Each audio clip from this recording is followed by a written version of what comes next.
Alright, and I'm back. As promised, it's a little after 3:30 now, and we're gonna go through a few more sets today.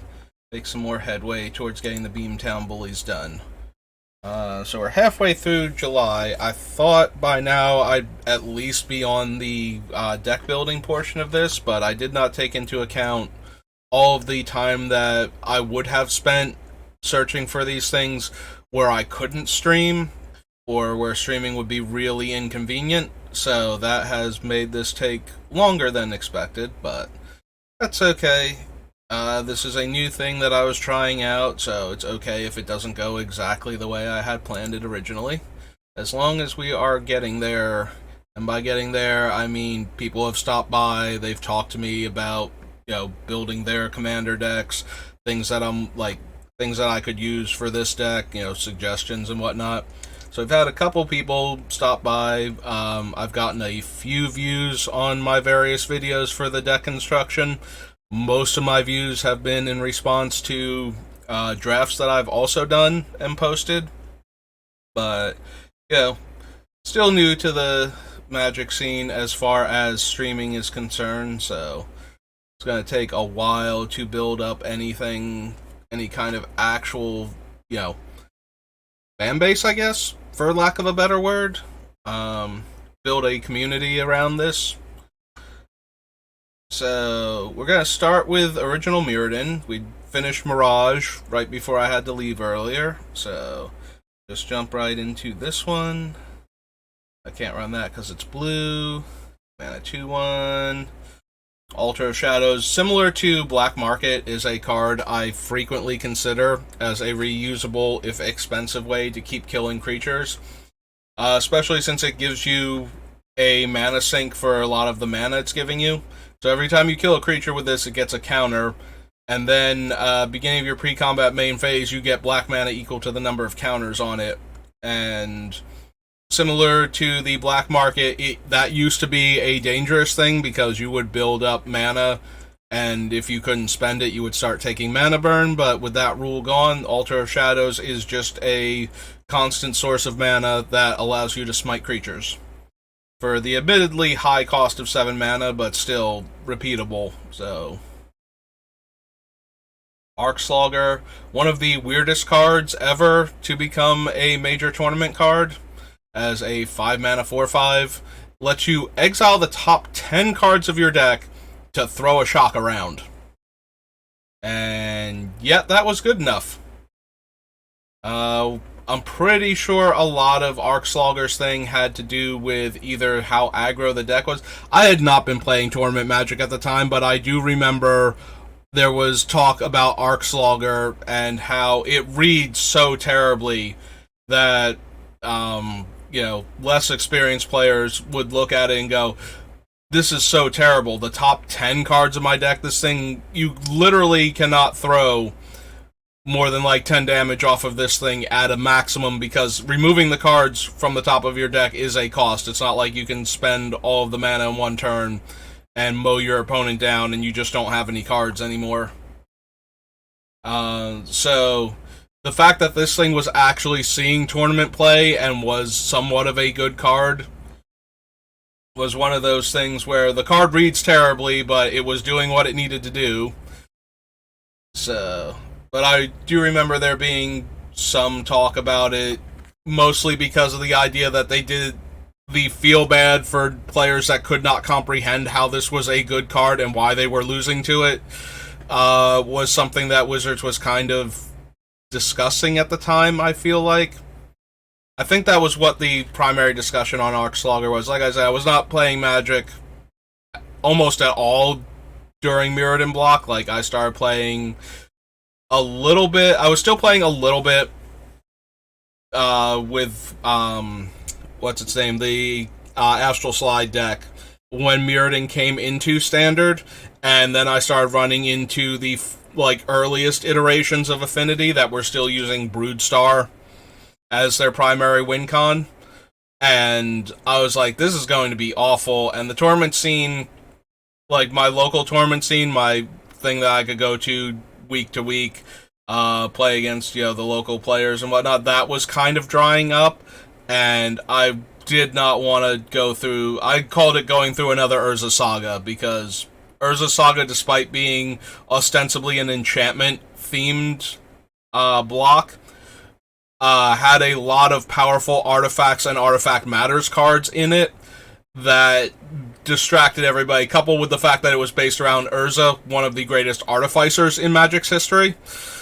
Did not help anything. So when Tolarian Academy started destroying tournaments, everybody kind of forgot that there were 15 broken enchantments also in the Urza's block that all were super powerful. They focused very heavily on the one card that super cared about artifacts and the mana rocks that were in Urza's block that enabled it.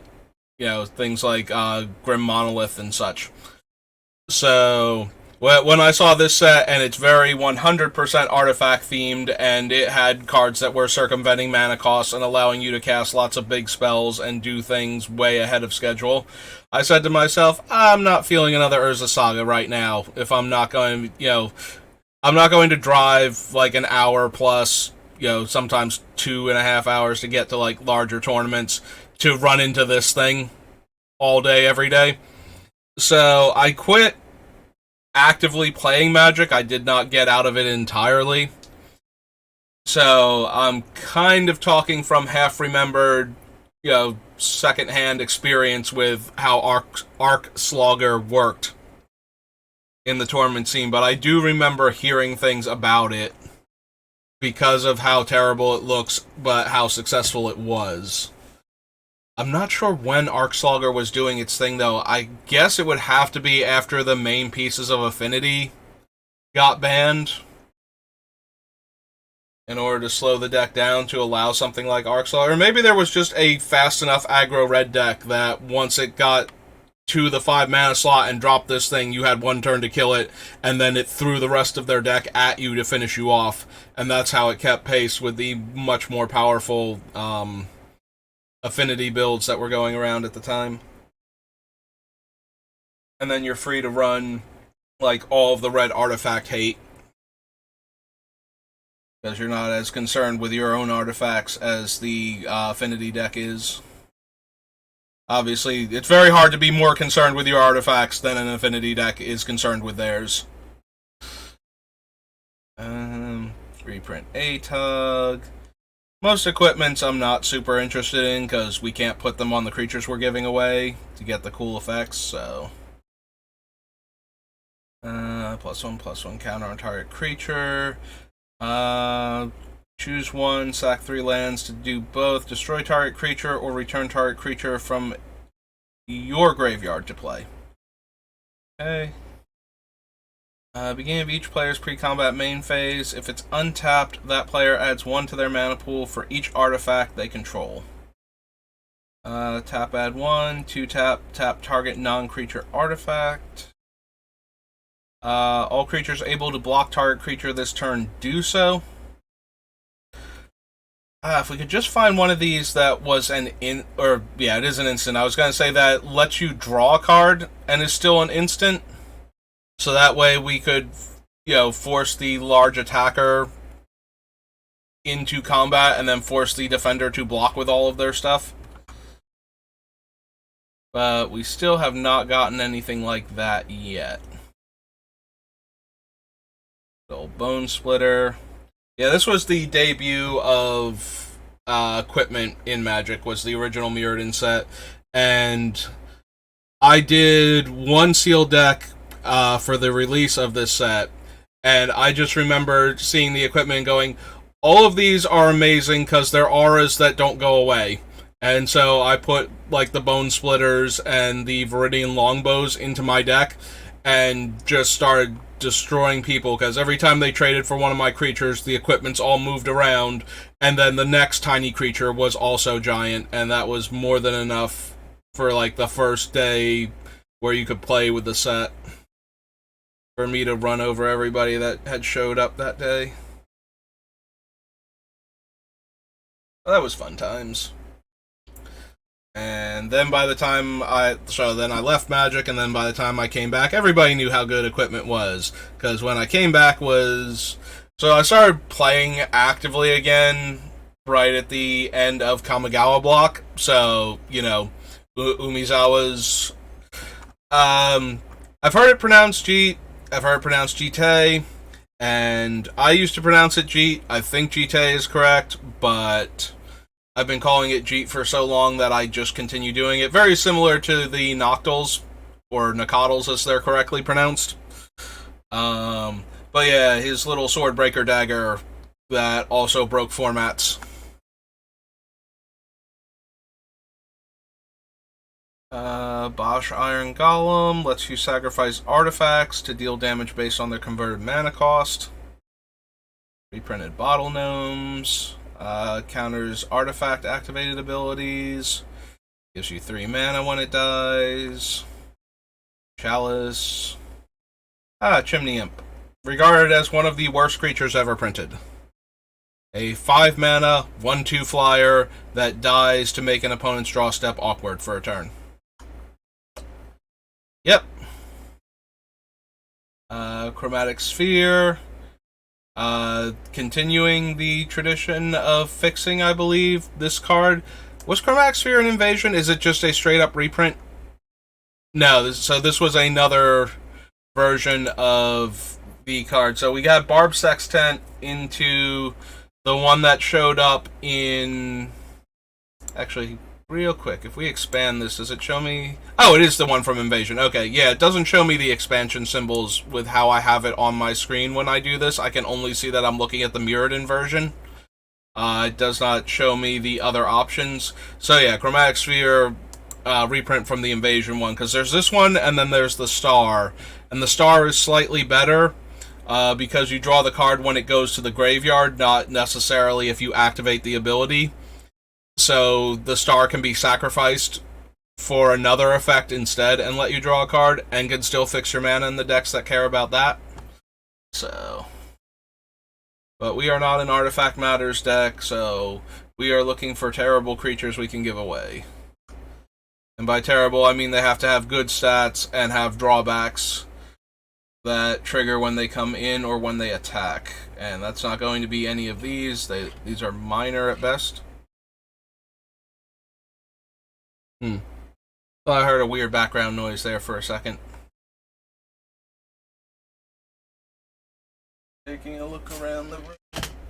Sure. Okay. We have a bunch of mice in the house, and we've been catching them lately, so I wanted to check and make sure that we hadn't caught one, because it sounded like a small animal, but it's not in either of the 2 traps that are back here, so I guess that's good. I don't have to pause to go take the trap outside and let the mouse go, but...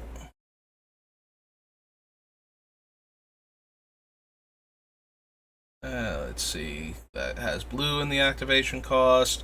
Whenever an artifact, creature, or enchantment comes into play, its controller chooses target permanent another player controls that shares a type with it, and exchanges control of those permanents. This would definitely add a way more chaotic thing to what's going on here, most notably because the card that we give them that they are giving away to get something would then get exiled at the end of the turn, so that would indeed create a lot of confusion in the ranks. I do not think we want that, though. As chaotic as that would be, it's not actually helping what we're doing. It's certainly helping, like, the more political-minded aspect where we're just giving out a mediocre creature, and then they can exchange that creature for the best creature on the table, and then they get to keep that creature for the time being, but then our other cards kind of ruin that by giving it back to the original controller, so... Yeah, we're just gonna not run that at all, then. +1/+1 for each untapped permanent your opponents control. Creeping Mold reprint has blue in the cast, or blue in the activation rather. Beginning of your upkeep, destroy target non-land permanent with the lowest converted mana cost among non-land permanents in play. So eventually it destroys itself because it's a 3-drop, so it can only destroy 1 and 2 drops and 0s, before. I mean, it will get all of the other 3 drops too, I guess, before it actually kills itself, unless you don't want to destroy one of those 3 drops. But still not really doing anything. There's good old dampening matrix, which loves to help mill people out as fast as possible. Oh wait, no, that's not it. Activated abilities of artifacts and creatures can't be played unless they're mana abilities. Which one am I thinking of then? There's an artifact, I'm pretty sure it's in this set too, so we'll find it eventually. I could have sworn this was the one that milled you when you, like, every time a permanent untapped, you milled a card. Because that is definitely a card from Mirror. Maybe it's Mesmeric Orb then? Either way, we don't want this card because it's going to be mean to our bullies, and we definitely want their activated ability.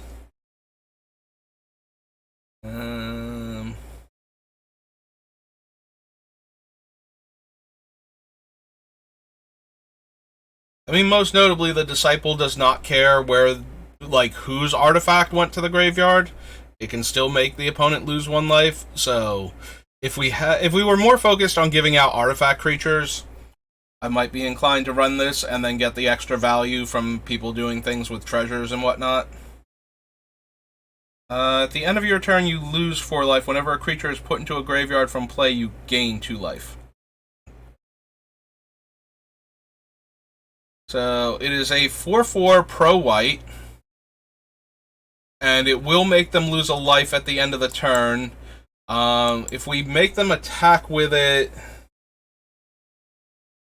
most notably if they attack with it and it gets blocked and killed, they will gain the 2 life, unless we steal it back mid-combat and then sacrifice it ourselves. But we do have to sacrifice it before the beginning of... Oh, wait, it's at the end of your turn, not the end of each turn, so... we would still have to sacrifice it before we'd exile it, but that's way less of a... The 2 R's in Mirrodin? I believe it is. Okay. I spelled it with 2 R's anyway, so... even if that is not correct. So we're going to add the Dross Harvester.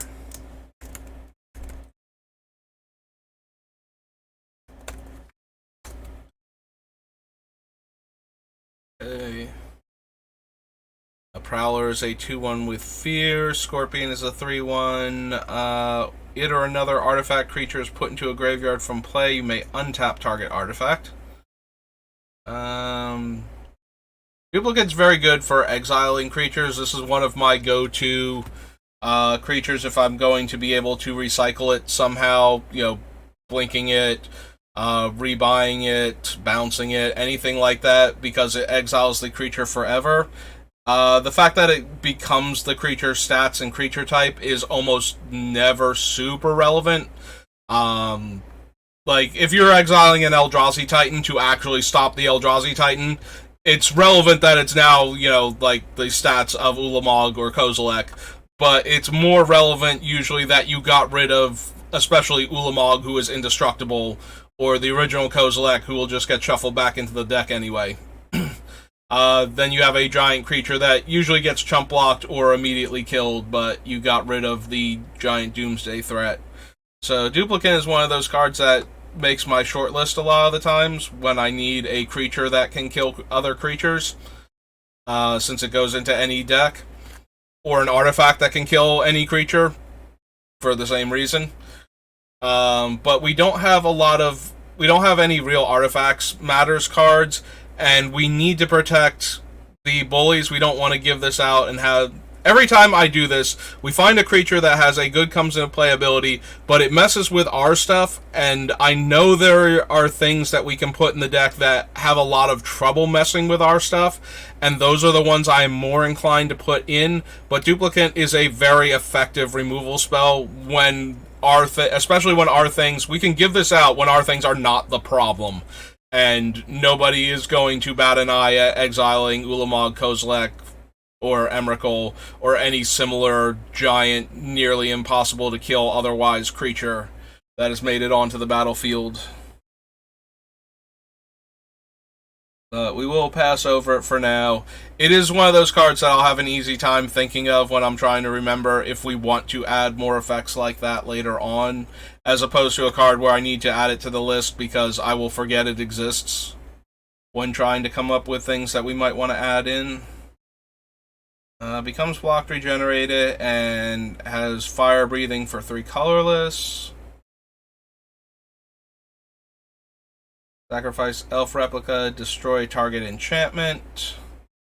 Imperial plate gives bonuses based on the cards in hand because it's Imperial armor. Extra planar lens lets one of our land types tap for more mana. 5 mana 4/4 trampler. Whenever a source an opponent controls deals damage to us. If this is untapped, we may draw a card. You'll notice the untapped text on a bunch of these cards because it mirrors how continuous artifacts used to work in Magic. Continuous artifacts, of course, being a term from the original Magic sets that denoted an artifact that had a static ability that was just always on and didn't require a mana payment or any other type of payment, either to activate or to pay for a trigger. So the cards used to work where any continuous artifact that became tapped shut off. So when they wanted to continue that function after they finally eliminated that archaic rule, they had to spell it out on cards. So you will see a handful of cards from Mirrodin that have that text, because this is around the time where they finally decided that no, the cards will have to say it if they do it. This is why you find like Winter Orbs that say that they don't work when they're tapped, and then other Winter Orbs that don't say that. The ones that don't say that are old enough that that was how the rule worked, and they wanted the Winter Orb to retain that functionality. Winter Orb, Howling Mine, I believe there's another card in this set that they wanted that to work with. So in order for the card to get that functionality, it had to get reprinted in a set that used that wording in order for it to retain that function. I don't think there are any cards left that would have had that function that don't now, or that don't have that function and don't have that wording on it, but because of the rule, because of the errata on the card, the actual Gatherer official text when we look it up, turn off when they're tapped. I don't think any of them remain that do that. I could be wrong about that, but I'm pretty sure that every single one of them had to get their very last printing, because the most recent printing takes precedence over all of the previous printings. That is an actual thing that Magic does, and it usually doesn't come up that often because the cards are templated now, so Oracle text is the word I was looking for before. So the Oracle text on the card, for the cards that used to have that function but never actually got the wording and never got a reprint to add that wording to them, I don't think there are any that still have that in their Oracle text. But I could be wrong about that. Flip a coin until you lose a flip or choose to stop. Gambit has... if you lose a flip, Gambit has no effect. If you win 1 or more flips, deal 3 damage to target creature. If you win 2 or more flips, Gambit deals 6 damage to each opponent. If you win 3 or more flips, draw 9 cards and untap all lands you control. This one gives double strike, gives a creature +4 power, deals combat damage to a creature. That creature's controller loses that much life, but it's only a 2/2. So effectively deals 2 damage regardless of whether or not it's blocked, unless the thing has a way to prevent damage dealt to it. Sacrifice an artifact, put X +1/+1 counters, where X is the sacrifice artifacts on target creature. Okay, I missed the target creature part. I was like, where are these counters going? Is it target creature, or is it distributed? Or whenever enchanted creature becomes the target of a spell or ability, that spell or ability's controller gains control of enchanted creature.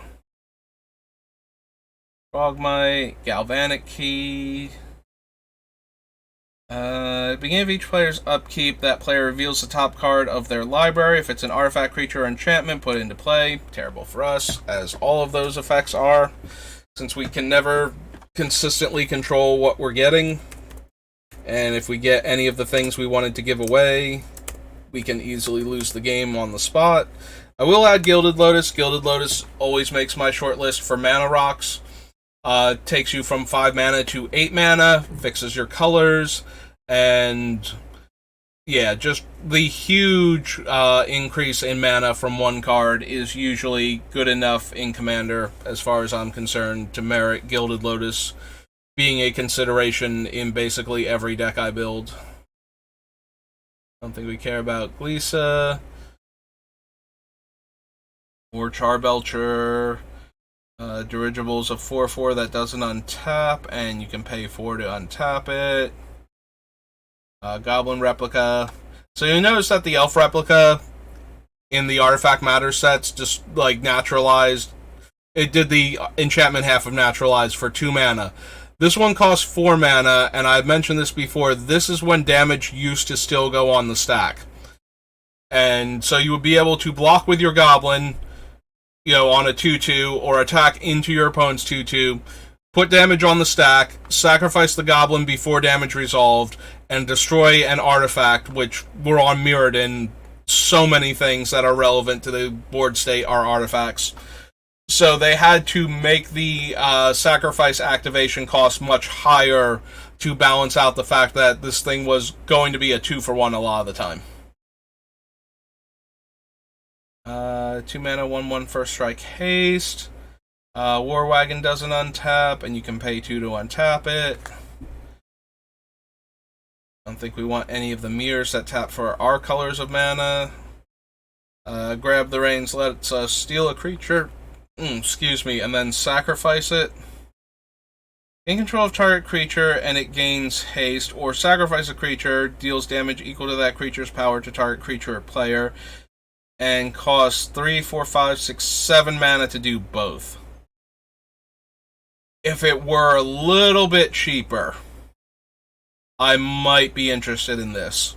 7 mana is an awful lot to just hold up for this effect while we're trying to do our other shenanigans with our deck, where we're doing the things that we already want to do with the deck, where we gave out this big creature. So it does let us do, because it is both the Act of Treason and the Fling at instant speed, it is kind of tempting. But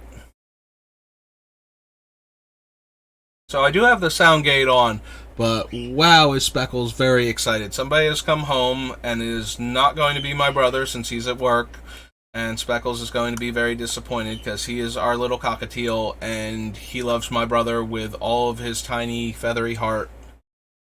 So, So Grid Monitor, if we give it to a player during their upkeep, they wouldn't be able to cast any other creature spells for that turn. I don't think that's going to be good enough, but it is an interesting thing to do. Grid Monitor. But yeah, it does stop the opponent from being able to cast creature spells. It doesn't stop them from putting them into play from other things, though. So we're going to want to use that on players that have like large creatures they would want to tap out for each turn, as opposed to players that have a lot of other fun things to do with their mana. But there are some very extremely creature-centric decks in Commander that we could mess with by giving them a Grid Monitor, or just to stop players from being able to play blockers and then get attacked back on later turns. Becomes blocked, you may return target card, name this from your graveyard to your hand, and it's a 6 mana 3/3, so it doesn't work in Commander, and it's not that great stat-wise anyway. Double Fire Breathing. Each artifact costs 1 more to play for each artifact its controller controls. Icy Manipulator reprint. Creatures target player controls attack this turn if able, or creatures you control gain first strike until end of turn. Gets -1/-1 for each artifact you control. Isochron Scepter. Jinx Chokers. At the end of your turn, target opponent gains control of Jinx Choker and puts a charge counter on it. The beginning of your upkeep deals damage to you equal to the number of charge counters on it, and spend 3 mana to add a counter or remove one. Search your library for up to 2 basic lands. Put them... So you put them into your hand, and then you can put up to 2 additional lands into play, and it entwines for both. And let's be honest, 2 green and 4 is way too much to pay for that effect, since it's basic lands. Crackland Grunt, sacrifice an artifact, gets +1/+0 on first strike. Sacrifice an artifact, Shaman deals 1 damage to each creature without flying. Thumb lets us flip coins again. Anytime you can play an instant, sacrifice it deals 2 damage to target attacking creature without flying. Scimitar, Sun Standard requires white. There is the leveler.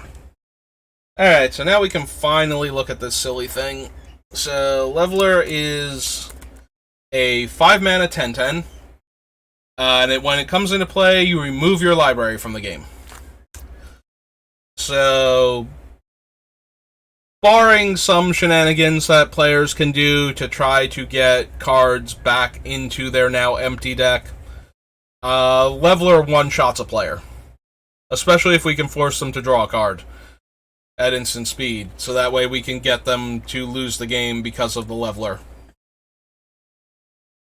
But yeah, so they will have the 10/10, and they will be required to attack another player, and it can't be us unless we're down to heads up. And then we can just give them the Leveler post-combat, because we're not restricted to when on the turn we can give them the creature. So yeah, the Leveler allows us to basically one-shot one of the players out of the game entirely. So that one is probably going to make both versions of the deck, only because while I want the other deck to be more friendly and to be able to, help this player out, hurt this player a little bit, sometimes you just have to actually do something that will let you win the game. And so we need a couple of creatures that will win us the game when we do their thing, and we will add Lightning Greaves since it protects the Beamtown Bullies. They do have haste naturally for their tap-activated ability, so that's not a huge deal. But the hexproof is a huge deal. We don't want the bullies... If we can stop the bullies from being targeted by some of the things that we give out, for the ones where we just have to hope that our opponents have better stuff than us, on the off chance that they don't, if we're protecting the bullies and then we give the thing out, then we get to keep our bullies and keep doing the thing that our deck most wants to do.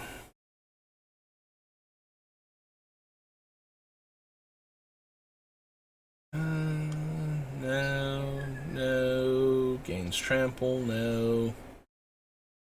Everything has haste. Giant Atog. There's Mesmeric Orb. That was the one I thought Dampening Matrix was when I saw it before. Mind's Eye lets us pay 1 when our opponents draw a card, 2 draw a card. Very popular commander card since everybody's drawing lots of extra cards normally anyway, especially for white decks that traditionally have not had a lot of options for good card draw. This set was actually very kind to decks that needed options for card draw. There's also Mask of Memory, which allows the equipped creature, when it deals combat damage, you can draw 2 cards and discard a card. So we have those 2, and of course, I don't think it's in this set, I think it was in Dark Steel, but the Skull Clamp, which lets you draw all of the cards as long as your stuff keeps dying. Draw a card if you have no cards in your hand. If you had a card, it deals 1 damage to you. Imprints a card in a graveyard from the game. Has protection from each of the imprinted card's colors. Beginning of each player's upkeep, that player sacks an artifact. Scavenger comes into play. You may return target artifact creature from your graveyard to your hand. Imprints... remove target card in a graveyard from the game. Prevent all damage that would be dealt this turn by a source of your choice that shares a color with the card removed. +1/+1 for each equipment attached to it. Big old 4/4 for 0. Sacrifice Mirror Incubator. Search your library for any number of artifact cards. Remove them from the game. Then put that many 1/1 mirror into play. Mind Servant is 2-tap. Shuffle your library. Beginning of your upkeep, put a +1/+1 counter on it. Can't attack or block unless you pay 1 for each counter. Gets a dead artifact back when it dies. Beginning of each player's upkeep, that player discards a card from their hand. Okay, so if you've watched my limited videos, I have been having trouble remembering the names of the cards that function like this card for when the Hourglass Coven comes out, because I keep running into the Hourglass Coven. So yeah, Necrogen Mist is the one of the warlocks has this ability attached to their functionally 3/3 body. This is the one that makes you discard a card, right? Yeah. Pro artifacts, and you may play it at instant speed, so it has flash. Hover Sail, Nightmare Lash, Devour. Base 4 power, +1 for each artifact you control. Return it from your graveyard to play, then sacrifice a creature only during your upkeep. +1 for each artifact you control. 3 mana, 3/1 that you can sack by spending 3 mana to give a creature -1/-1. Also +1 power for each artifact you control and sack a creature to regenerate it. And more +1 power and flying. Makes the pest tokens one of my go-to reset buttons when I need to clear an entire board. In fact, it's such a go-to that we will add Oblivion Stone even though we already have the Pernicious Deed on our list, because sometimes you just fall behind and it's too important to be able to nuke the board. And for 8 mana, you just get to do that. Like, you don't have to put counters on your stuff. It is way better to make sure you get everything off of the board than it is to protect, like, even the Beamtown Bullies. As much as I keep talking about protecting them, if they're not dying very often, if we're not letting them die left, right, and center, then they're a 4-drop. Like, we can cast them for 6 or 8 and still do some of our cool things. Once they start getting to like 10, 12 mana is where they're going to start really having trouble getting into play and doing their thing in time. Like, we have no real way to protect them at that point other than like Lightning Greaves and such. So if our opponents have ways to kill them still, we're not going to be able to do all of our fun shenanigans that we want to do. And because of how bad some of our creatures are for us, we really need the Beamtown Bullies to be in play and living to do their cool thing. Becomes blocked by an artifact creature, destroy that creature. 5/5 or 5/1/1s.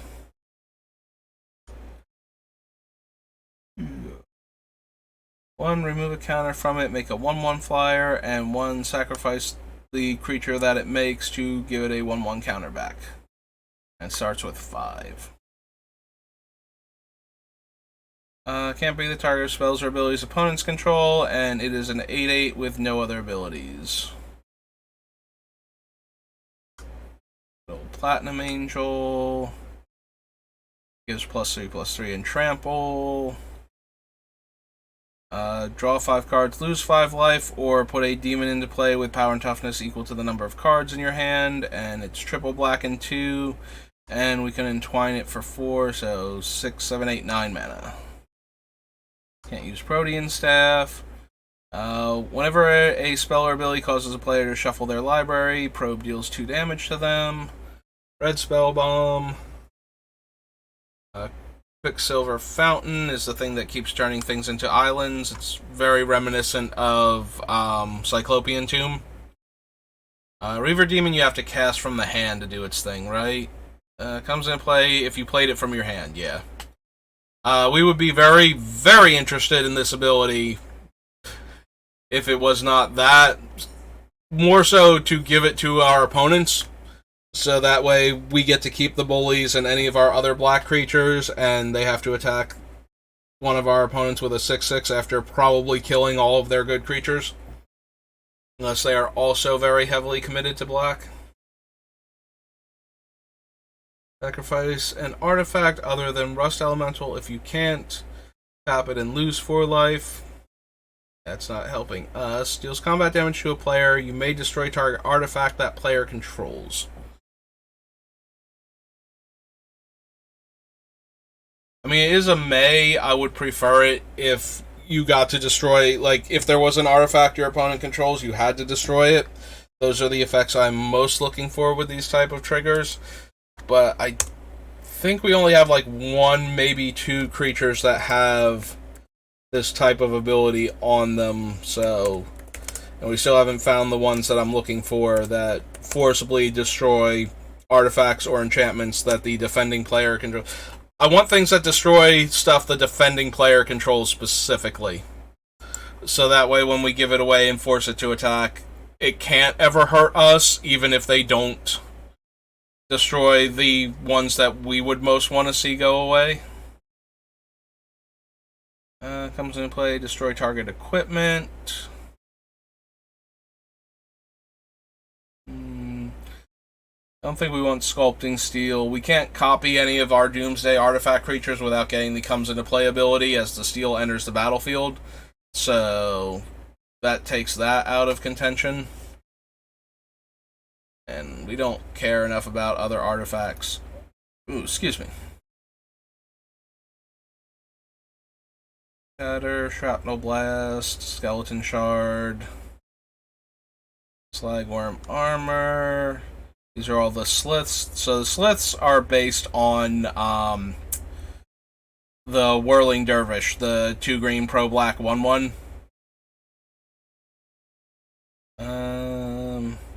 So gets a counter and can be regenerated. Gets the counter and has haste, trample, and then there are 2 more for the other colors. There's Sad Robot. We did put the Circuit Mender on our list, but not the Fox, because the Circuit Mender is the better one than the Fox. But Solemn Simulacrum, like, it is a very good comes into play ability and then dies triggers for us. Since we will have sacrifice outlets, we'll easily be able to guarantee we get the card. Also, if we want to be nice to somebody and give them a land if they're really far behind, we can do that. Hopefully, what we will do after that is grab back the Simulacrum and sacrifice it ourselves if they don't have a way to do that. So that way we get to draw the card again. But, yeah, Solemn is too good for mana fixing and card draw. It's another card that is always on the short list for my decks because it goes in everything. And its abilities are always just fine at worst and very good at best. No. Deals damage equal to its power.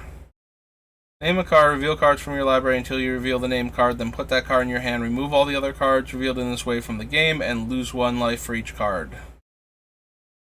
So no. Or wall. Dealt damage just gets charge counters, and then beginning of each player's upkeep, remove a charge counter and gain a life. I think we need that.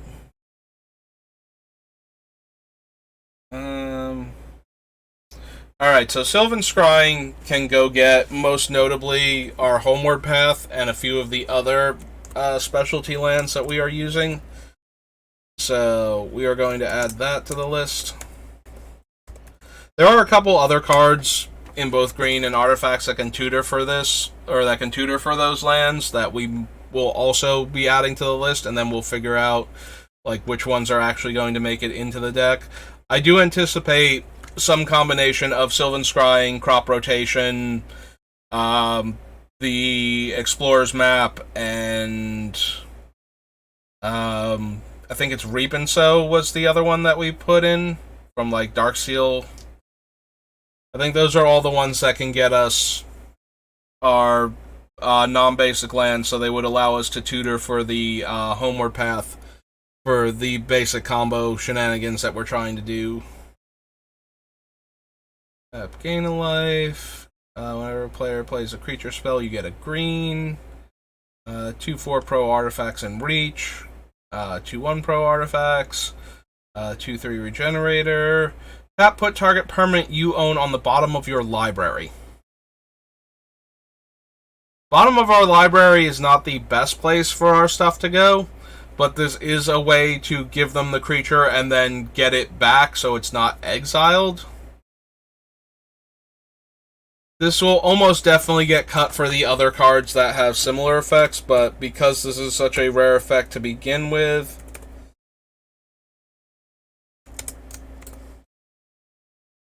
I'm going to add it to the list just in case we feel like we need all of them. I don't think that we will, though. It seems highly unlikely that we will need all... If we needed all of those effects, that one is by far the worst.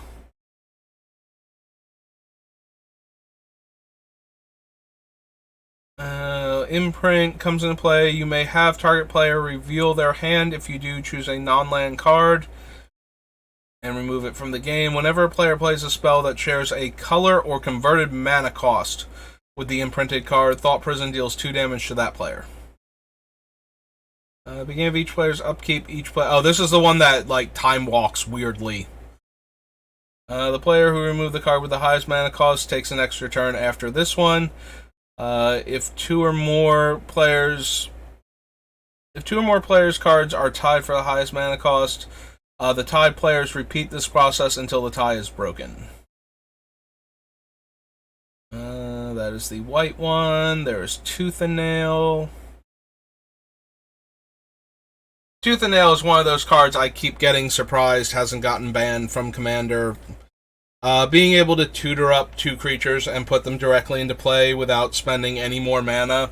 I mean, yes, you have to spend 9 mana in order to cast this, but once you do, statistically speaking, if you had an infinite combo in your deck, you now have the infinite combo that involves creatures.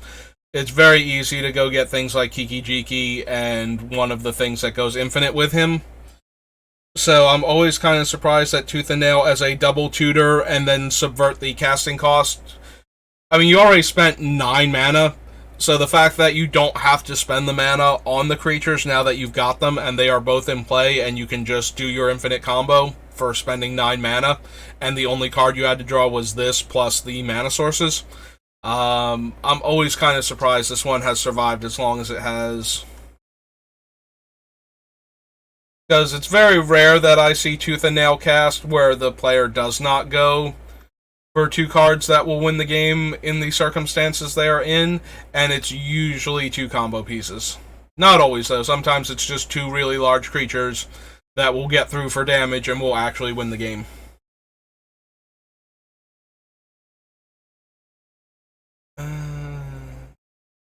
+6/+6, gain 10 life, draw 4 cards. Top 8 cards of target player's library into their graveyard. Trash for Treasure is a tinker for cards in your graveyard. So, well, for creatures in your... creatures. For artifacts in your graveyard, not cards in general. But, yeah, still very powerful. Just because you have to get the expensive artifact. Like, Tinker is better because you sacrifice the 1 artifact and you get it from your deck. So, the only way you can't get is if you have drawn it already. Whereas Trash for Treasure requires you to have either milled it or drawn it and gotten it discarded already, or gotten it killed already. But it lets you circumvent mana costs, and as has become a running theme, when you subvert mana costs in the games, the cards tend to be very powerful, and people will build around them in order to take advantage of that. As long as the cards you are subverting the mana cost on are relevant to the game that you are playing, the cards that let you subvert those mana costs will be super relevant.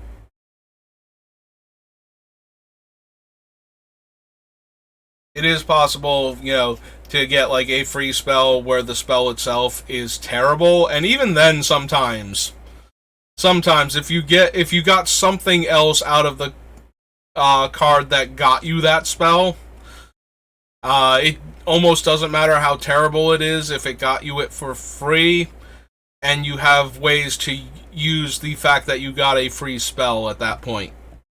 So yeah, sometimes even if the spell itself being free is not great, the fact that you got a spell for free might be the relevant thing.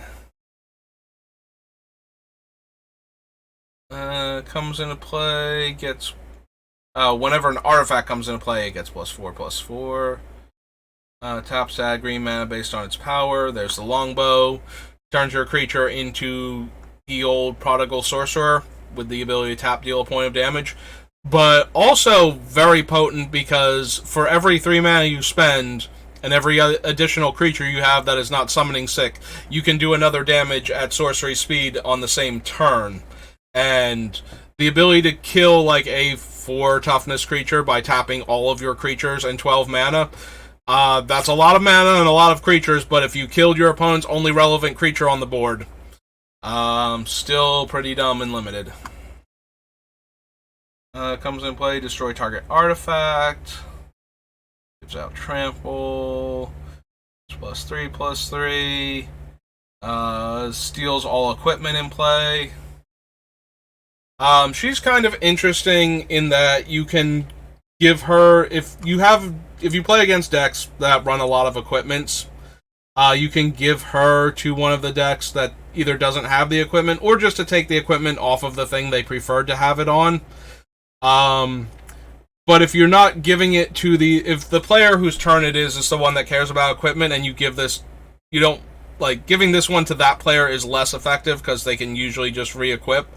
When you give this thing to somebody else, though, it attaches all the equipment to it.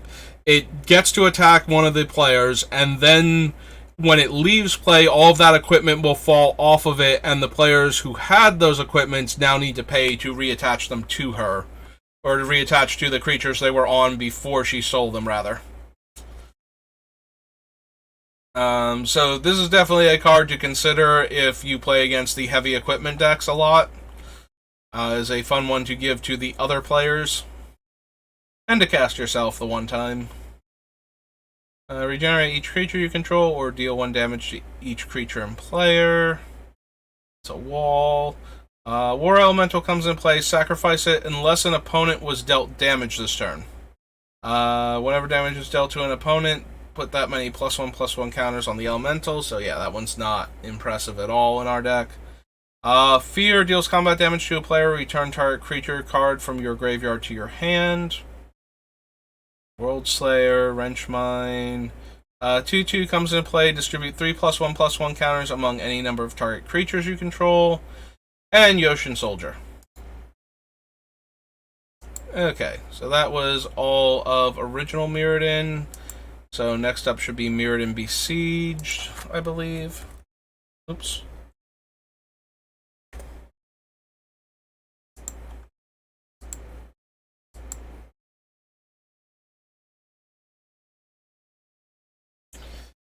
So moving on to other Mirrodin sets. Black Sun Zenith. Always a decent removal spell. Because it does -1/-1 counters and then goes back into your deck, you can kill almost anything. Doesn't target, so it gets around pro-black. Counters get around indestructible. So only large sizes greater than the amount of mana you can put into it get around it. And if you get around it that way, +1/+1 counters can potentially get around it the next time, but we're jumping through an awful lot of hoops to have things not die to Black Sun Zenith. So Zenith is another card that when I'm looking for Black Wraths, once I have like Damnation in the deck and whatnot, and I'm trying to think like which ones I want, if I have any counter synergies, this one's an automatic include. Like any proliferate, any things that care about -1/-1 counters. But it's also a thing that I consider just because it kills everything potentially. So it gets around a lot of the things that some of the other Wraths don't get you around. This one and Toxic Deluge. Toxic Deluge does have the life requirement, so you have to have enough life, but when you have life, and you don't have mana, you really want Toxic Deluge. When you have both, either one will do, and when you're running low on life, the Black Sun Zenith gets way better. Because usually by the time you're running low on life, you have had time to get mana into play in Commander, so you should have enough to work with to at least cripple the things that are the problem, if not outright kill them. Blightsteel suffers the same problem as Darksteel. It never actually goes to the graveyard. Its ability is a replacement effect, so at no point in time could we ever reanimate it to give it to somebody else. 2/4 Reach Infect. Enters the battlefield, deals 1 damage to target creature or player. Taps to attach equipment. 3 damage to target creature. If it had Infect, deals 3 damage to the controller. 6 mana 4/4 is put into a graveyard from the battlefield. Each player loses 4 life. Is okay with what we're doing, but I think we have better options. I think we have better options that we've already found at this point. Concussive Bolt deals 4 damage to target player, and Metalcraft, creatures that player control can't block. Warzone is the land that gets passed around and can pump your team. +2/+2 and can't block. Infect and put into a graveyard from the battlefield. Proliferate. Yeah, I have a mostly negative opinion of Infect. I think we discussed this the last time we came across poison counters. Or not the last time. One of the times where we came across poison counters, I went on a bit of a rant, because Infect is one of my least favorite things to show up in Commander. I don't mind it like anywhere else. Commander is the one format where I'm kind of like, they should have adjusted it to make it less easy to murder players with Infect. The one thing is, I don't super mind if we're not going to kill players with Infect 99% of the time. The fact that blocking the thing is though, if they're not blocking and we're not planning to kill with Infect, then they're not taking anything functionally. Like, if Core Prowler attacks and is not blocked, then they just get 2 poison counters, and then a third one when we grab it back and sacrifice it. So at that point, we are threatening to kill with Infect by constantly giving the Core Prowler out and making players attack. So, yeah, I don't think we want to introduce... Oh, there's Darksteel Plate. That is definitely an equipment I want in this deck for our bullies as another way to protect them.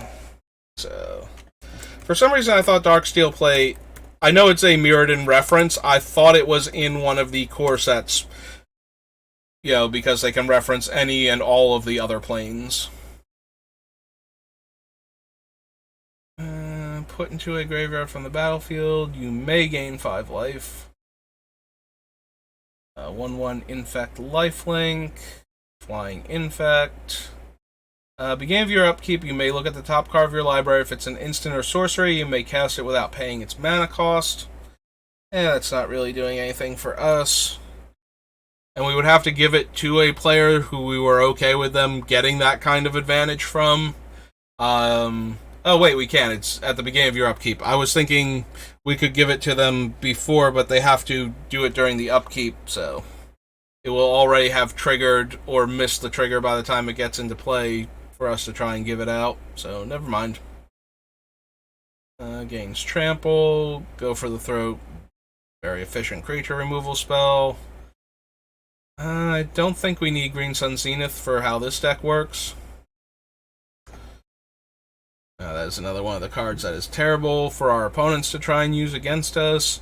Flying Haste, and 2 mana gets +X/+0 until end of turn, where X is the number of artifacts you control.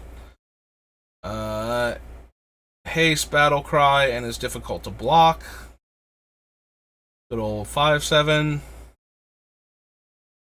Reveals, or discards a card, then puts the top card of their library into their graveyard. No. We can't take advantage of Ichor Wellspring.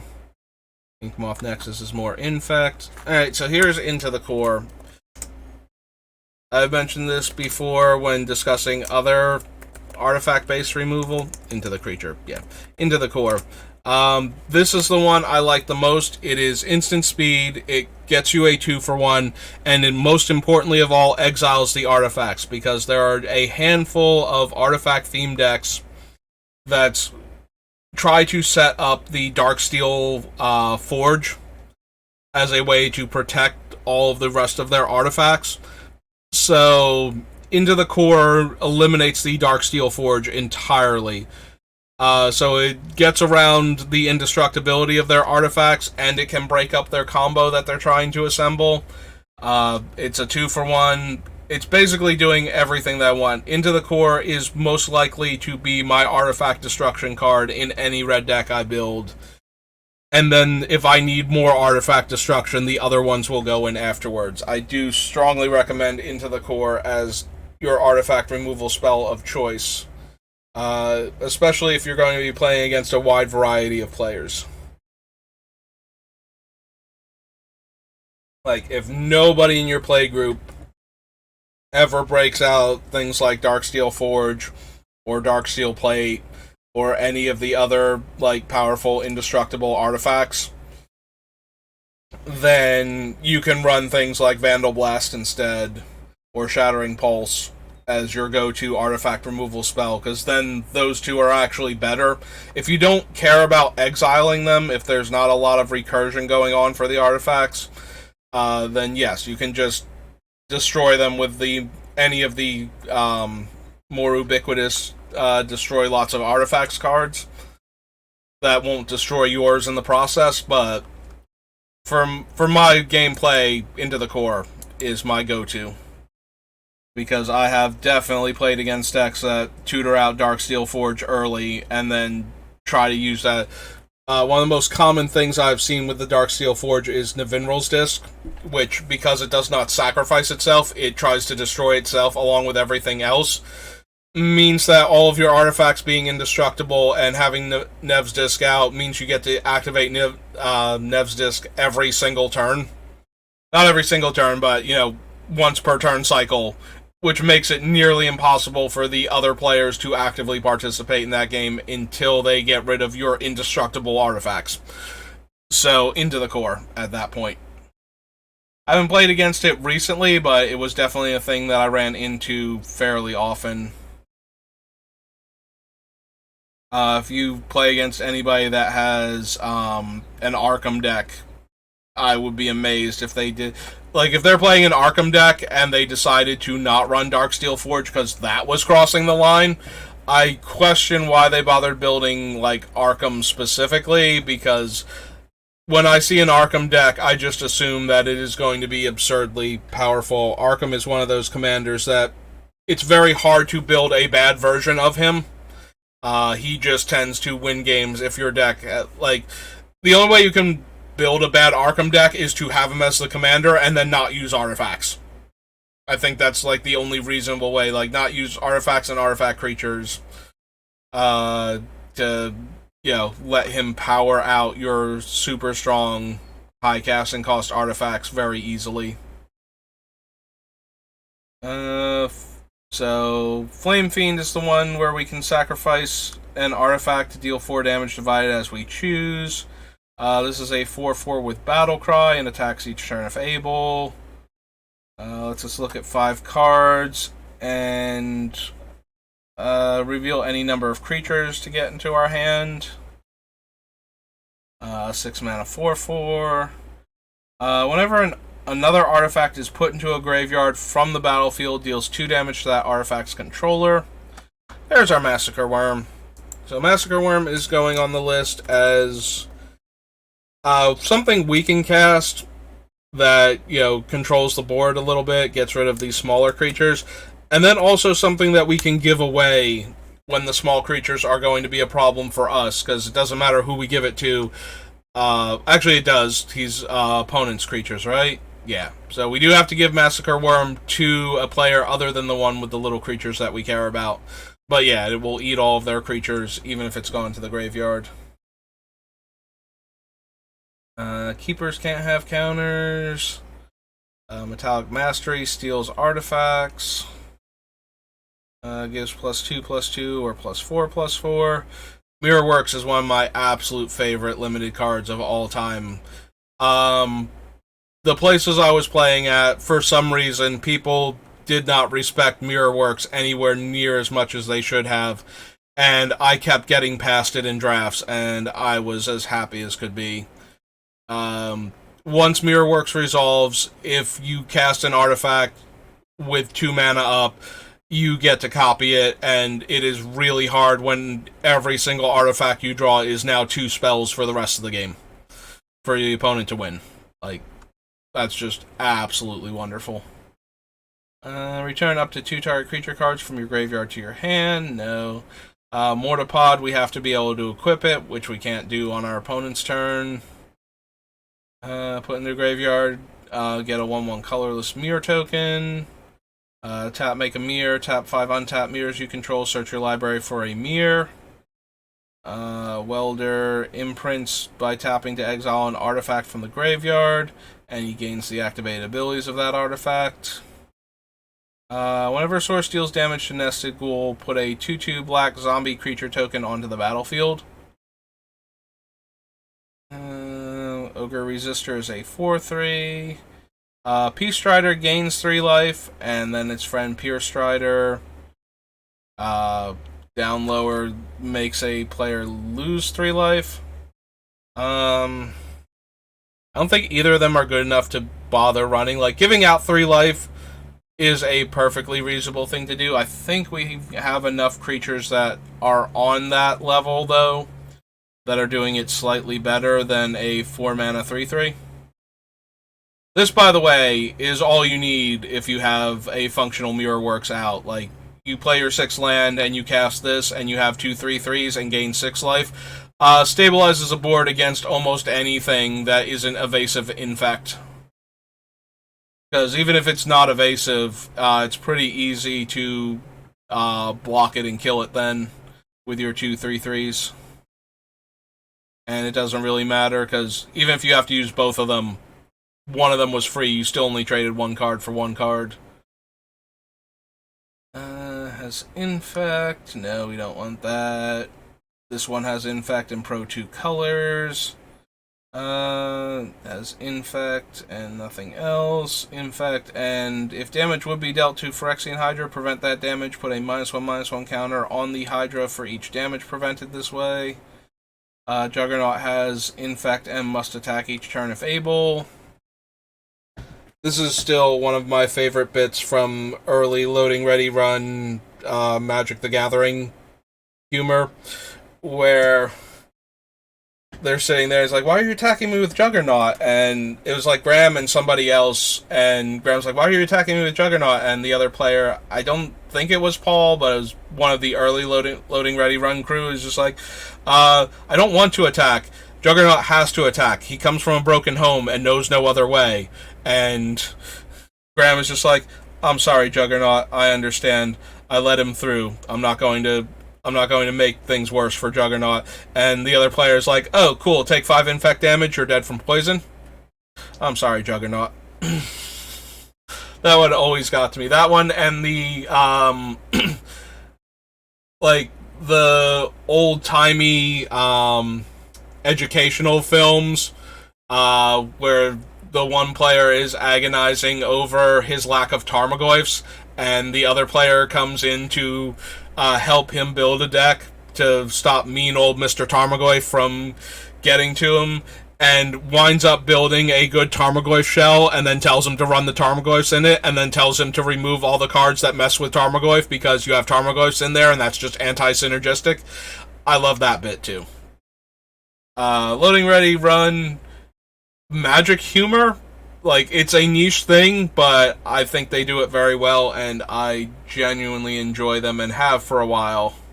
I remember when they used to do, for the Escapist website, they used to do Unskippable, which is basically a riff tracks for the opening cutscene of video games, and I got a lot of enjoyment out of those too. That was that one was actually Graham and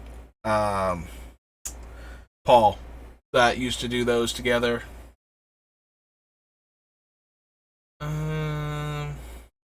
Yeah, none of these creatures are really doing it.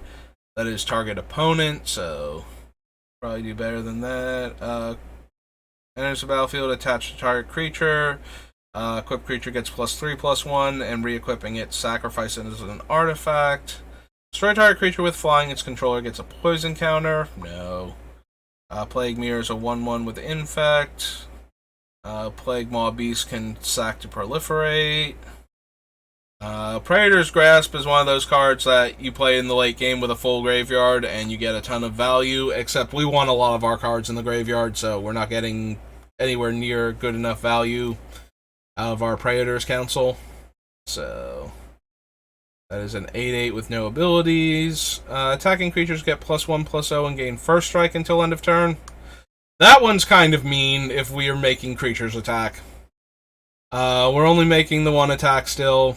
We do have, like, Cardor, but we have, like, one kind of goad card, and the rest, the only thing we're goading is the thing that we're giving out. But I do find that one to be a particularly mean one to cast mid-combat to decide who wins. In favor of the attacking player, most likely. Gets +2/+2. Rotwolf has Infect, and whenever a creature dealt damage by Rotwolf this turn is put into a graveyard, you may draw a card. 4/1. Whenever a creature an opponent controls is put into the graveyard from the battlefield, gain 3 life, and whenever an opponent discards a card, gain 3 life. So this one, weirdly enough, I have a story about that. Doesn't actually involve me, but so my brother was playing in one of the conspiracy sets, because this was reprinted in either... I was reprinting the conspiracy set that has Expropriate in it. And this particular card being in the set is super relevant. So my brother had cast Sangromancer and was just using it to gain life. Like, there weren't great attacks for it, so he was just hanging back, waiting for an opportunity.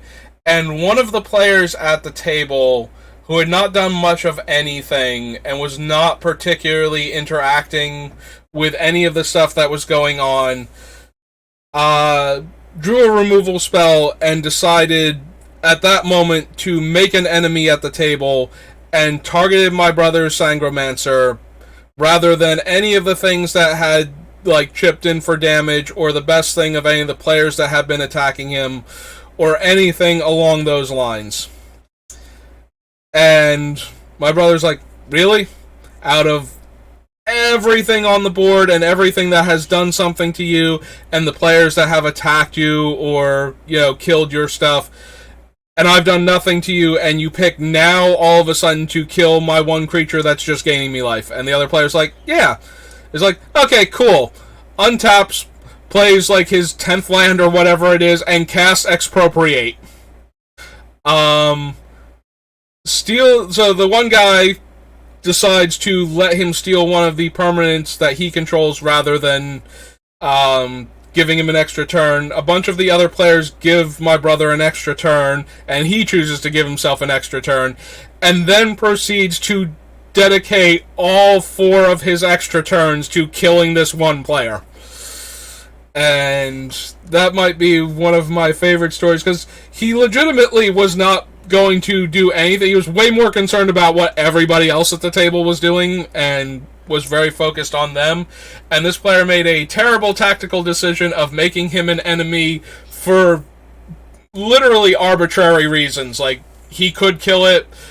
My brother had a bunch of life and hadn't, but, you know, a board state aside, like, it's a 3/3 flyer. Everybody else had, like, large, angry creatures that were rumbling all over the place. There were way better threats and way more threatening players at the time. Now, as it turns out, my brother was sitting on an Expropriate that he got to cast, and that thing can definitely win multiplayer games. But at the time, this was probably the least harmful but still relevant threatening creature on the table. And This guy decided that no, this was the fight he wanted to pick, and he lost that fight, and that story always entertains me. So whenever I see Sangromancer, I always think of that particular conspiracy draft and how badly it went for that one guy. It's so bad. I guess that would have had to be the second conspiracy set, because the first one, whatever you voted for wins, and the second one, the vote tallies for each one, and then you get things based on how many votes each side got. So it would have had to be the second conspiracy set that had Expropriate in it. This is a 3/3 Infect. This is a 2/2 Infect. Flash artifact creature that gives your other artifacts flash. Charge counters. Which one is this? Is this the one that mills? Yeah. Signal Pest. +1/+1 is an artifact. Skin Wing. Slag Storm deals 3 damage to each creature, or deals 3 damage to each player. Sphere of the Suns is a mana rock that only has 3 charges. Target creature can't block Spin Engine this turn. Spine of Ishtar. Another one of those 7 mana, but it deals with whatever you need it to deal with. Also infinitely better if you have artifact interactions, especially ways to sacrifice Spine of Ishtar for value. I recommend Goblin Welder. I've done some fun things with the Spine and Goblin Welder before. Those were good times. Duelist has Double Strike if you have Metalcraft. Destroys a creature and lets you proliferate. Living Weapons, Sword of Feast and Famine. Tangle Hulk is a 5/3 that can regenerate. Tangle Mantis is a 3/4 with Trample. This thing triggers at upkeep, so Thopter Assembly is just a 5/5 flyer for most of the game. Thrun. Titan Forge gets charge counters and then makes 9/9s. Can't attack or block unless it's equipped. +1/+1 and Trample until end of turn. Infect and ETBs to destroy an artifact. Is put into a graveyard from the battlefield. You may search your library for a basic land card and put into play tapped. And Virulent Wound. Alright. So, a couple cards that we are very interested in putting in the deck, but nothing that actually goes super well with what we're doing. Just some utility cards. I guess Massacre Worm kind of goes along with what we are doing. Oh, that's format. I need expansion. Mirrodin Besiege, Modern Event Deck, Modern Horizons. Fun sets with higher than average power level, so we may be able to find something cool. Although Modern Horizons, notably, probably not going to give us the really powerful creature with the really powerful drawback type of card. I don't clearly remember anything like that in any of these sets. Enters the battlefield, search your library for a mountain, put it onto the battlefield tapped, attacks each combat if able. When it leaves the battlefield, sacrifice a mountain. So, notably, we will be giving opponents mountains, and then we have to kill it while they control it in order to get rid of the mountain that we gave them. So, probably not. There's no way we can put into play, get the mountain. That's not what our deck is doing. This would be good if we were going to put into play, give ourselves a mountain, and then give it away, and have the, when the creature dies, give it to a player that has mountains, so they would lose a mountain when their borrowed creature died. No, the Aria Flames. We're not an Ayula deck. 3/3 Ninja enters the battlefield. Target creature you control gains indestructible. As long as you had another creature enter the battlefield under your control this turn, has trample and indestructible.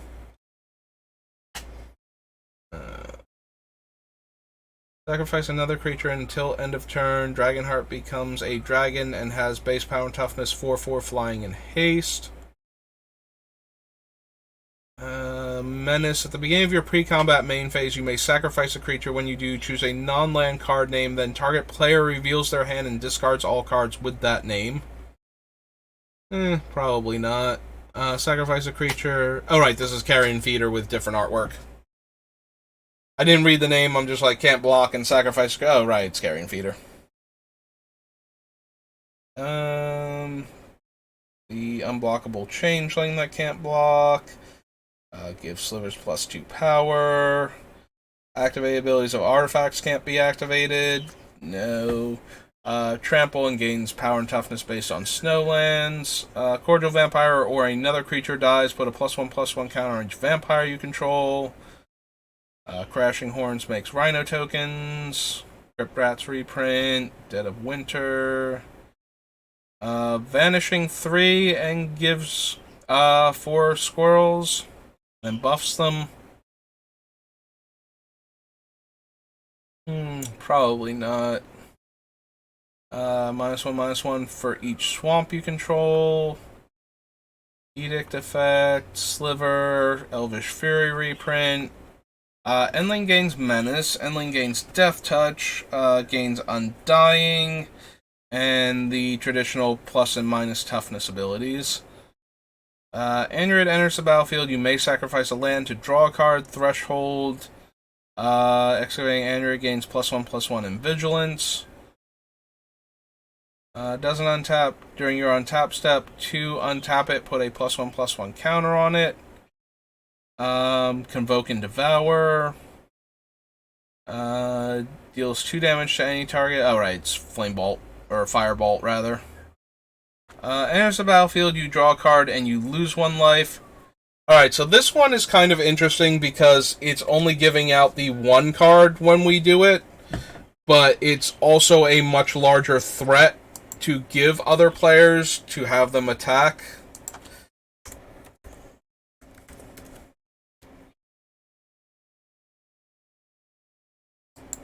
So, yes to the first sphere Gargantua. At least for right now. We'll add it to the list. Yeah, that's a hyphen there. Gargantua.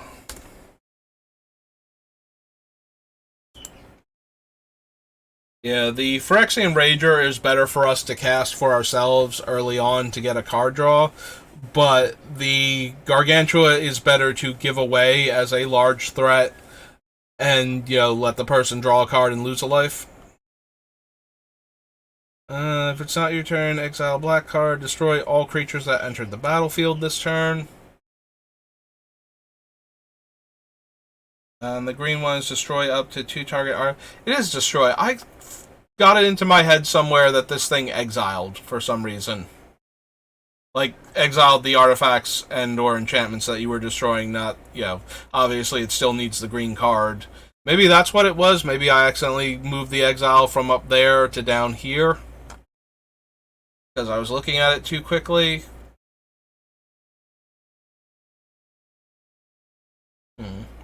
Anyway. Don't have any color, and Icar becomes a 3/3 dinosaur.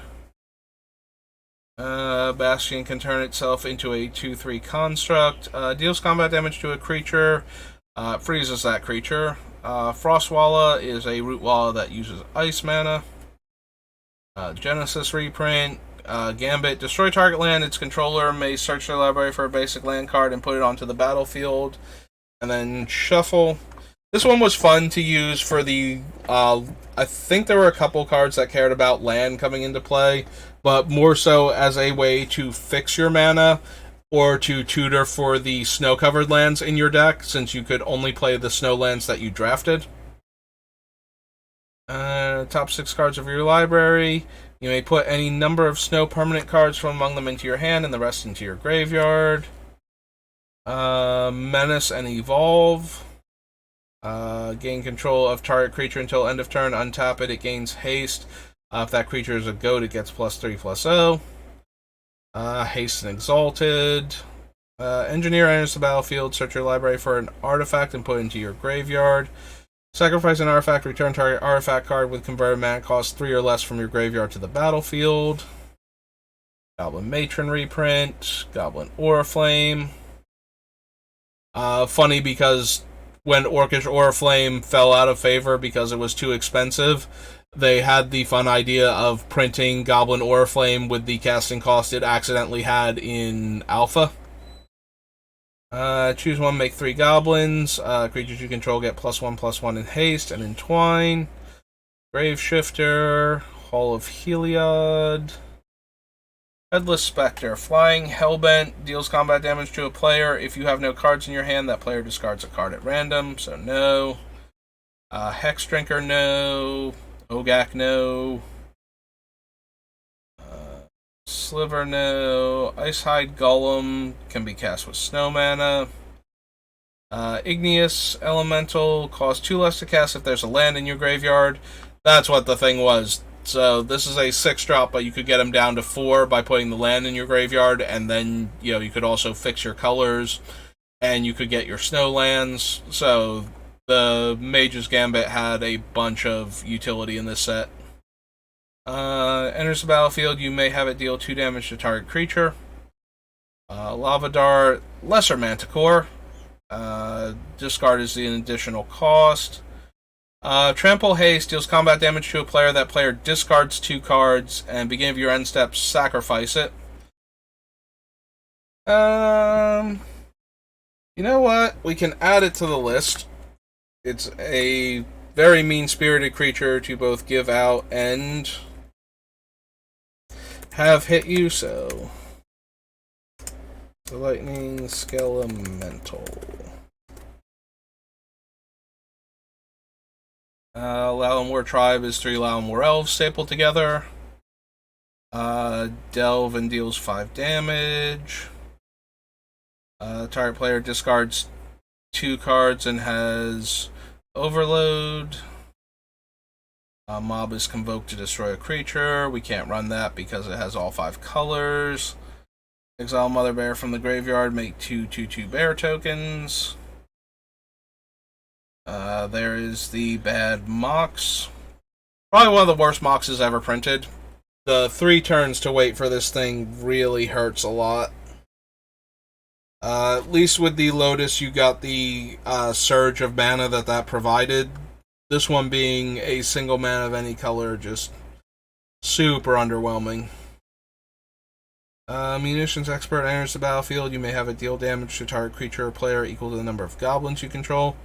I wouldn't be surprised, one day, if Mox Tanalite finds a home, but considering the formats it's legal in and the Moxen that are available in all of those, I would be very surprised if it ever did anything. 6 mana, 5/5 trample, gets +3/+3 as long as there is a land in your graveyard. Similar to the Woodborn Behemoth, this thing is very likely to be a very large trampling creature.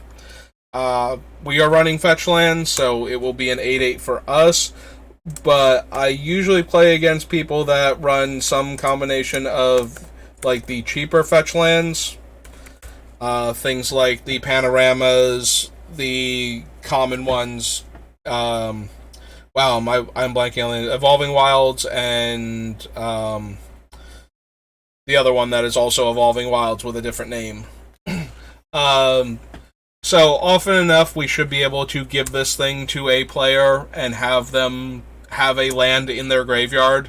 So that way we will be giving them an 8/8 trampler to attack our other opponents with. Notably, if you will not be running the fetch lands, if the deck winds up too expensive on the mana base, and you wind up cutting the fetchable lands, like the fetchable duels and tri-lands, and then you don't want to run the fetch lands that you could be running because the ones that, the more expensive ones aren't helping you, or the more expensive ones aren't available to you, and the ones that you could be running, your Evolving Wilds type ones, just aren't as effective, then you should probably cut the Murasa Behemoth, even if it's within your price range to run it in your deck, just because we are cutting all of the things that make it good. Unless you're playing against a lot of players with fetches, in which case you do still get the giving it to another player, it's an 8/8 aspect of it. Just a large creature with ninjutsu. Nurturing peatland. I do like lands that have this kind of utility afterwards, so we will add it to the list. Yeah, whenever I run a deck that has enemy colors in it, I will usually at least seriously consider the appropriate Horizon Canopy type lands, and of course white-green, the Horizon Canopy lands, just because they fix your mana early on, and then are lands you can trade in for cards when you don't need them anymore. Dies, deals 2 damage to target player or planeswalker, costs 1 less for each land in your graveyard, and is a 4/4 flyer. There's Pashalik Mons, or another goblin you control dies. Mons deals 1 damage to any target, and sacrifice a goblin, make 2/1/1 red goblins. Nope. Pillage reprint. Death Touch, enters the battlefield, choose a creature type, and gives -1/-1. You may put a Planeswalker card from your hand onto the battlefield, and then sacrifice it at the beginning of the next end step. Prismatic Vista. We'll add Prismatic Vista to the list also, just because now we have other cards that care about... Ooh, we are redlining over here on the CPU usage, so I'm probably dropping frames again. So we might have to stop streaming after a bit. Putrid Goblin, Pyrophobia, deals 3 damage to target creature. Cowards can't block this turn. 4/4 enters the battlefield. Up to 2 target creatures can't block this turn and has cycling. Enters the battlefield, you may discard a card. If you do, make a 2/2 zombie. Black 1, tap, exile a creature card from your graveyard. Each opponent loses 2 life. No. Ransack the lab, look at the top 3. 1 to the hand, rest to the graveyard. Beginning of your upkeep, deals 1 damage to you. Just straight up a red Juzam Djinn. I'd actually forgotten this card was in this set. That's how underwhelming Juzam Djinn has become over the years. Return X cards at random from your graveyard to your hand, then exile Reap the Past. Reckless Charge, Regrowth, Return from Extinction. Tap this, untap another Snow permanent, and Rot Widow Pack rather. 2/4 reach, exile a creature card from your graveyard, makes a 1/2 spider. Then each opponent loses 1 life for each spider you control. No. Ruination Rioter. Dies, you may have it deal damage to any target equal to the number of lands in your graveyard. +2/+2, as long as you had another creature enter the battlefield this turn. It's an aura that lets the creature give out -1/-1 counters. Target creature you control gets +2/+2 until end of turn. If its power is 2, then it fights target creature you don't control. Makes one of your creatures a 6/4 and has overload. Modular 2, sacrifice an artifact, search your library for a construct card, reveal it and put it in your hand, then shuffle. Seasoned Pyromancer enters the battlefield, discard 2 cards, then draw 2 cards. For each non-land card discarded this way, create a 1/1 red elemental token. So it's not optional. You discard as 2 cards if you are able, then draw 2 cards regardless, and then you get the elementals. And you can exile from your graveyard to create more elementals. It is a good way to discard the cards that we want and draw fresh cards. So we can add him to the list, similar to the Kiki Jiki, like Fable of the Mirror Breaker. Answer. There's Secluded Step. Shatter Assumptions. Target opponent reveals their hand and discards all colorless non-land cards, or reveals their hand and discards all multicolored cards. Shenanigans destroys an artifact and has Dredge.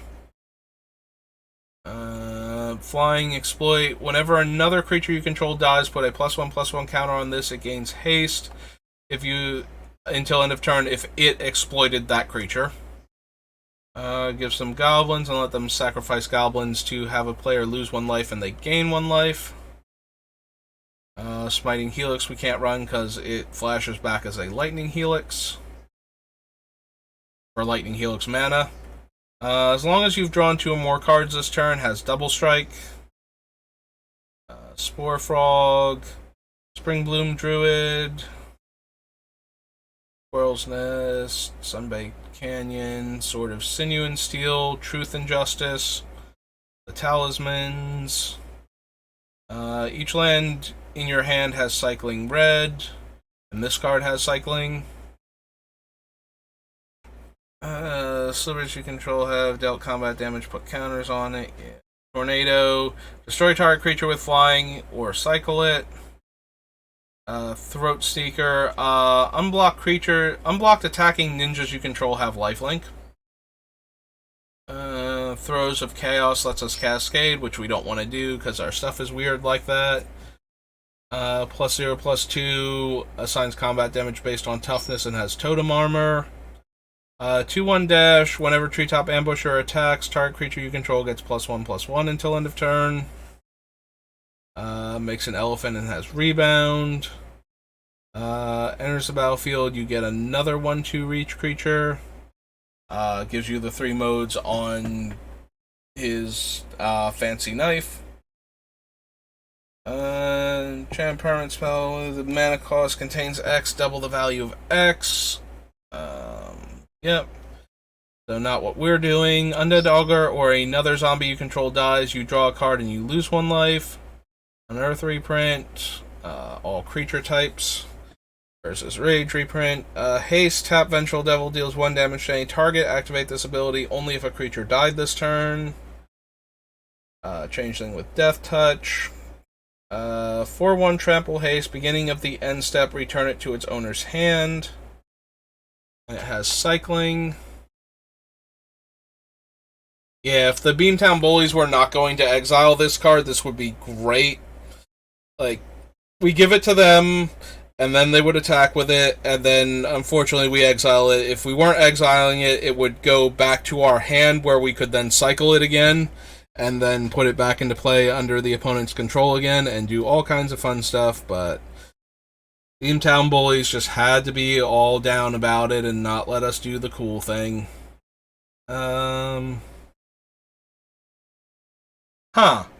Wait a minute.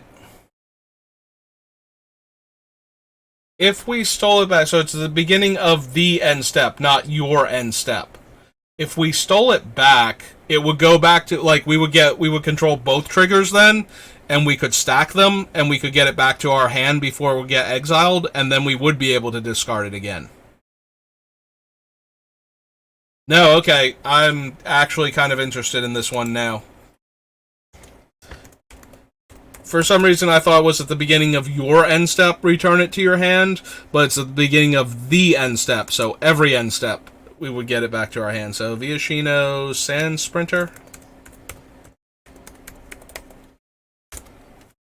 So, yeah, so as long as we can steal it back, we can cycle it, give it to an opponent, make that opponent attack one of our other opponents, steal it back before the triggers would go on the stack, and then we will control both triggers, and we can order it how we want to get the Viashino Sand Sprinter back into our hand for us to cycle to get a fresh card again, and to do it all over again later.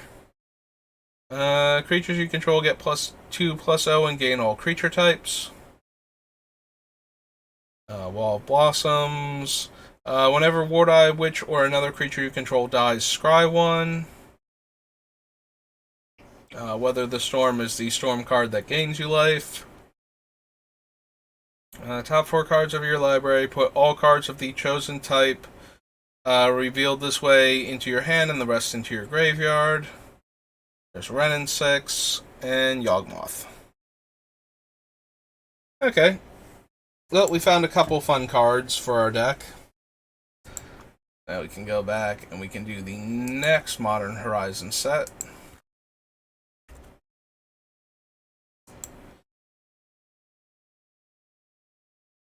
do we only have the one? I did not add Modern Horizons 2 to the list yet. Okay. We'll just have to do that real quick now. So bold and underlined and Modern Horizons 2. Select those and enter. There we go. All better. So back over to here, add that to the list, and let's see what we get.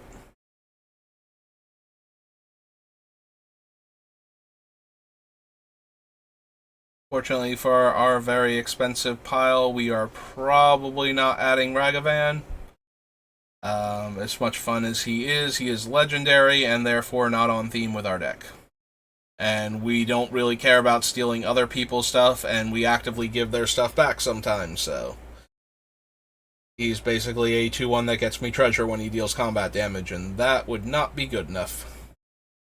We are not making tons of clues, food, or treasures for this thing to be good enough.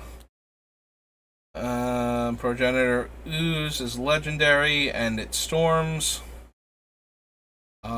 Oh, this is where Altar of the Glyph came from, so it was the Modern Horizons 2 set that did this. I forget if I remembered where this was originally from. I think I put it in Commander Legends or something. X is a number of different card types in all graveyards. Modular 4 and Riot, Menace and Modular 2, and when you cast a spell other than your first spell each turn, this gets another counter. So Modular 2, Fire Breathing and Flying. Yeah, I don't think any of those are anything we actually need or get any benefit from giving away. Target opponent sacrifices a creature or planeswalker, discards a card, loses 3 life, you draw a card, and gain 3 life. Yeah, not the sort of thing we want to be giving out. Extremely potent, but probably not anything that we want to do. Enters the battlefield, creatures your opponents control get -2/-2, and has Unearth. Probably don't need that.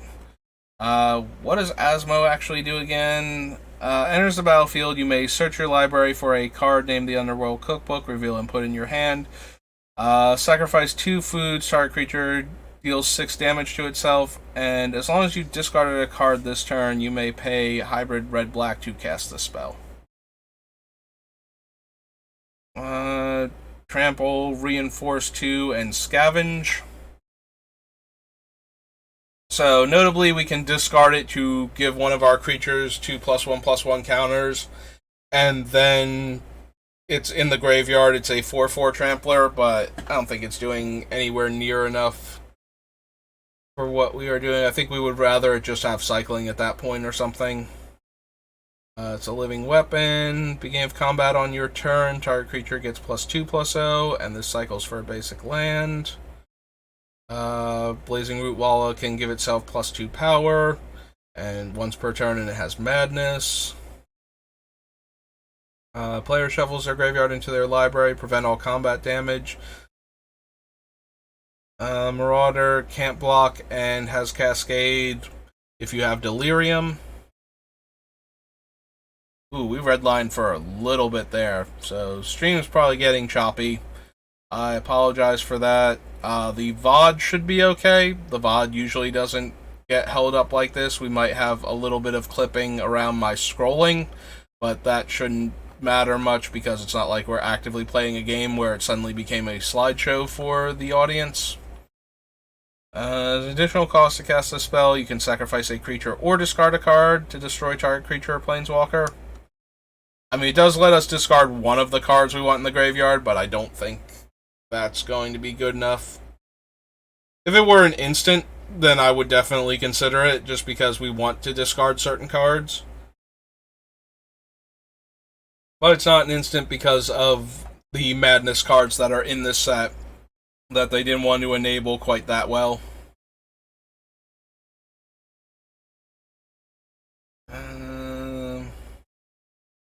Raids, Brainstorm, Break the Ice.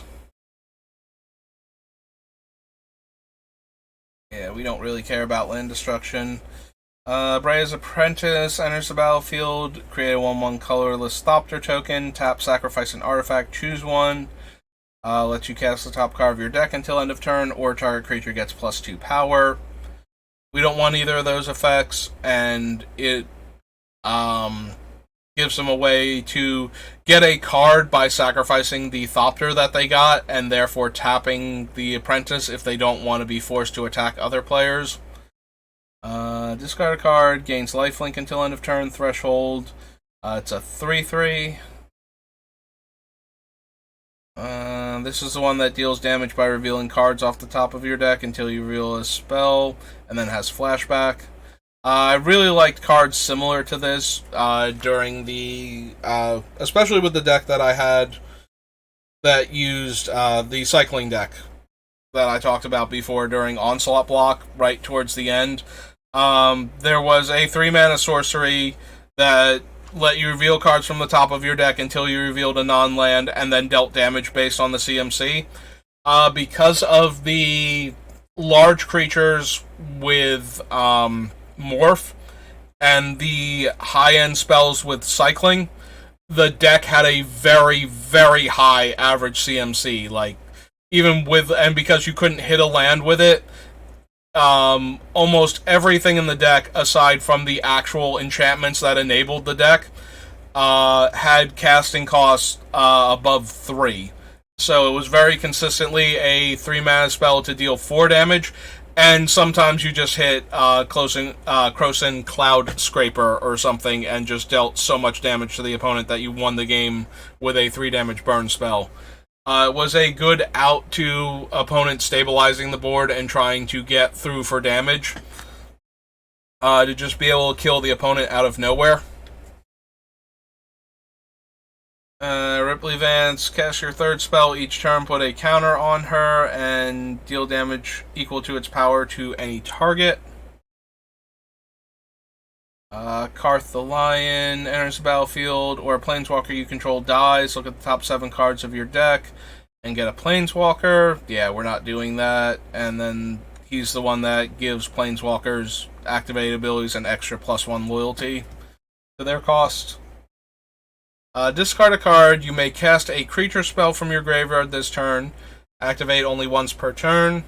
Whenever a non-token creature enters the battlefield under my control, if I didn't cast it from my hand, it gains haste. Okay. So, we can discard the cards that we want into the graveyard to get the few cards that we want to be able to cast, like, that we would want to cast from our graveyard back. As Chainer of Reprint, I feel like he was a Commander Legends card before this. We expand. He is. So he was in Commander 2019. I forget if we saw him and thought, yeah, Chainer, sure. But I don't think so. Wait, did I say Commander Legends, or he was in a Commander set? Just Commander 2019. Okay. So, I don't know if we picked Chainer as a card we wanted when we saw him back then, and I don't see him. So I'm going to guess no, because I probably saw him and went, we don't want to cast our creatures from the graveyard. He does enable that, though, like discarding the cards to the graveyard and then getting them back, like getting back the things that we would actually want to have casted in exchange for the ones that we can't use. Alright, so he's originally a commander card. So we would have to add him in down here. I forget where exactly he would fall, so we're just going to arbitrarily add him. Chainer Nightmare Adept.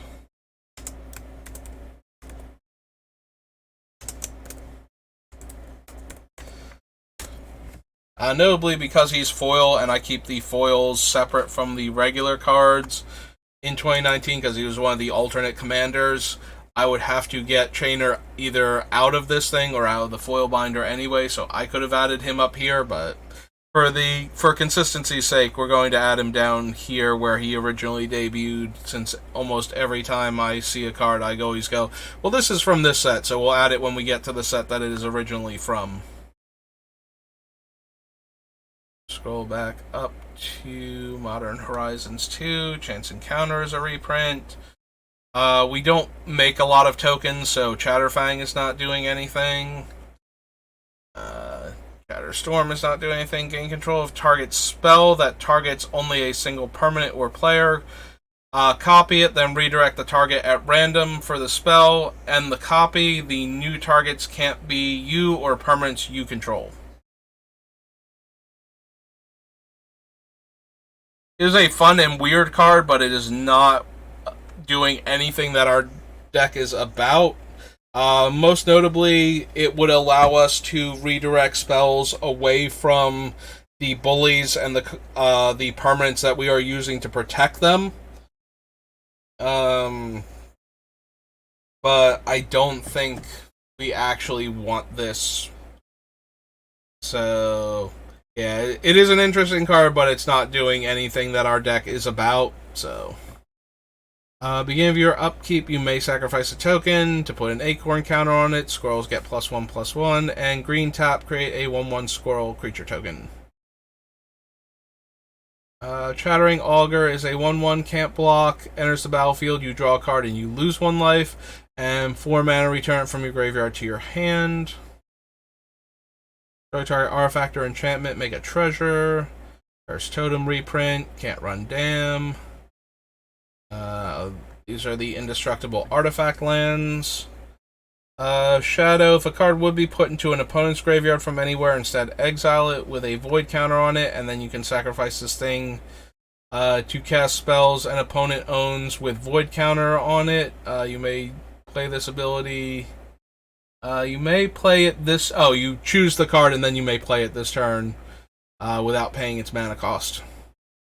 So, not really what our deck is trying to do. And if we give it away and our stuff dies, it gets exiled. And then we can't even cast our own stuff with void counters on it. So, like if we get this back later, it has to be a card an opponent owns with a void counter on it. Vigilance, 5 mana, draw a card, costs 1 less to cast for each counter. Not what we're doing. Discard your hand, sacrifice the lion, add 3 mana of any color, activate as an instant. Look at the top 4 cards of your library, put 1 into your hand and the rest into your graveyard. You gain life equal to the greatest power among creatures put into your graveyard this way. We do have a lot of large creatures that we can put into the graveyard that we would want to put into the graveyard. This is still a very medium card for us to be running. I think we can do much better. Enters the battlefield, get 2 squirrels. And let squirrels get +1 in menace.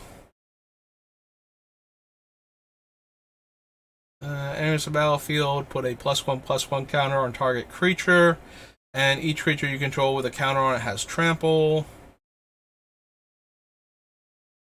These are reprints. Enters the battlefield. Up to 1 target player puts all cards from their graveyard on the bottom of their library in a random order. So, definitely not. Discard a card, then draw a card, and it has rebound. Discard a card, then draw 2 cards, and deals 3 damage to each creature without flying. So, nope. Whenever you discard a card, Feast of Sanity deals 1 damage to any target, and you gain 1 life. Fire and Ice reprint. Flame Blitz deals 5 damage to each planeswalker and has cycling. Yeah, I forget what name they gave this guy, or what nickname they gave him, but he has finally, been revealed to be a planeswalker just because he's getting caught by this spell and it only affects planeswalkers. So now begins the waiting game of him to actually get a card. This is the same guy that appears on all of the Curse of Something enchantments. Since they can enchant players, that implies that he has always been a planeswalker. And most notably, he is believed to be the love interest of the curse-based creature from the Innistrad set's commander list, the ones that didn't appear in the regular commander decks, but did appear as with the commander expansion symbol on them in the set boosters. 4 damage to each player is a reprint. Enters the battlefield, it deals damage equal to its power to target creature. 5 damage to target creature with flying. Or gives the target creature +3/+3. Excuse me. Discard a card to have it deal 2 damage. Enters the battlefield, you may destroy an artifact or enchantment and has evoke. Reach Morbid enters the battlefield. If a creature died this turn, investigate. No. Fury enters the battlefield, deals 4 damage divided as you choose among any number of target creatures and or planeswalkers. So no. Guy's Will is the weird suspend version of Yawgmoth's Will. Exile the top card of your library. During your next turn, you may play that card and has Storm. 7/5 haste and suspend. 1 tap, pay a life, draw a card. Activate only if you've discarded cards. Glimmer Baron is adorable, but he is token based, so not what we're doing. This is the suspend card that shovels all. Yeah, no, we definitely don't want that one. Has Converge and can't be blocked by creatures with power 2 or less. Each spell you cast that's red or green costs 1 less to cast. Goblin Bombardment reprint. Trap Runner attacks, flip 3 coins. For each flip you win, create a 1/1 red goblin creature token that's tapped and attacking. Gorilla Shaman reprint. Reach, Delirium. When it attacks, if there are 4 more card types in your graveyard, deals 1 damage to each creature defending player controls. Not quite good enough. Enters the battlefield. Target opponent reveals their hand. You choose a non-land card from it. That player discards that card. Evoke, exile. Yeah, so we could technically give people Grist if we super wanted to. Since Grist is a 1/1 insect token when it's not on the battlefield. Not even token, it's a 1/1 insect creature while it's not on the battlefield. Create a 1/1 black insect token, then mill a card. If an insect card was milled this way, put a loyalty counter on Grist and repeat the process. Sacrifice a creature. When you do, destroy target creature or planeswalker. And each opponent loses life equal to the number of creature cards in your graveyard. Yeah, I don't think we would want to give out Grist. Also, once we give out Grist, while he's in play, he's not a creature. I forget now. I think they did reveal what, like, that Grist does have pronouns, but I forget what they were now, like what its actual creature type. So Grist is basically the creature. I believe the term comes from Lovecraft, is the worm that walks. It is a compilation of insects that devoured the corpse of a spellcaster and gained the spellcaster's sentience and powers as a disgusting pile of insects, which is what Grist is supposed to represent, that particular monstrous archetype. But I think they mentioned like what the wizard was before it became Grist, and now I can't remember. So I'd have to find the article that explains Grist, because I think it does have pronouns, like it specifically has a gender from what its original personality was, but I forget if it was male or female now. So I can give Grist their appropriate pronouns when I see them. But yeah, getting back to relevant game text, we can't easily kill Grist once we give it out, unlike our other stuff. Even if we gain it back, most things do not let us sacrifice planeswalkers, and Grist is not a creature while it's in play. It is only a creature in other zones. But it is interesting that we can give away Grist with our Beamtown Bullies. That is a weird thing that just kind of happened to show up. Ability Shaman or Wizard you control triggers. It triggers an additional time. Don't think that is relevant to us. So that one lets us discard cards and has Madness itself. Whenever one or more +1/+1 counters are put on Herd Baloth, you may create a 4/4 green beast token. Make a cat and has Storm. Ignoble Hierarch taps for our mana colors and has Exalted, but I don't think that's particularly relevant. I don't think we need a mana dork in our deck. And we already passed on things like Birds of Paradise anyway. Bushido 2 is not anything. 3/1 Death Touch. When it dies, create a treasure token. That's not a bad one to give away to opponents that need mana, but the downside is it does have to die. So either they have to have a way to sacrifice it in order to get the treasure, if we want to do that on their behalf, or it does have to get blocked. And if they are missing lands, opponents are probably just going to take the 3 damage from a 3/1 Death Touch. So it's kind of hard to give our opponents mana that way if we're being nice to them.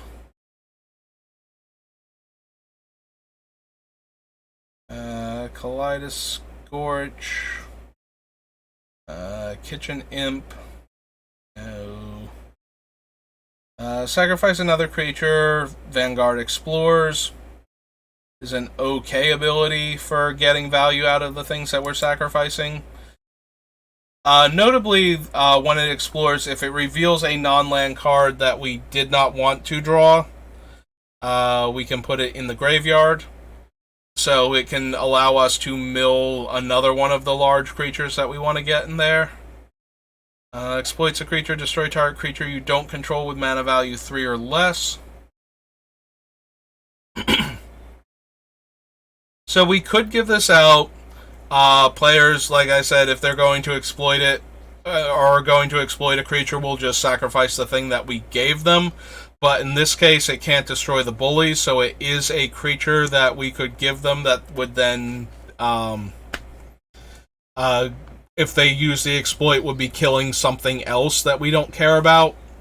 Most likely, like, it's less likely to be one of ours when we do it, or when we let them do it, rather. Non-token creatures put into a graveyard from the battlefield, create a 2/2 black zombie. Whenever a creature is put into an opponent's graveyard from the battlefield, exile Magus from below, or Magus from the bridge.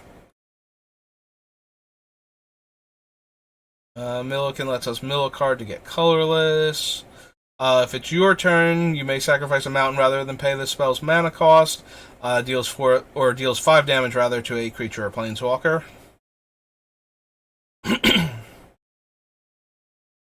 These are reprints. That's a 1/1. Lets you discard cards to deal damage based on the card types. Number of card types the discarded card has. But it is optional, so if we give it away, opponents are not obligated. Beginning of each player's upkeep, that player discards a card. No. Sacrifice Scrapling, put a +1/+1 counter on a creature. Flying Hellbent, discard a card, gains indestructible. Dies make X tapped 1/1 squirrel tokens where X was its power. Living Weapon, Nev's Disc. Some order here.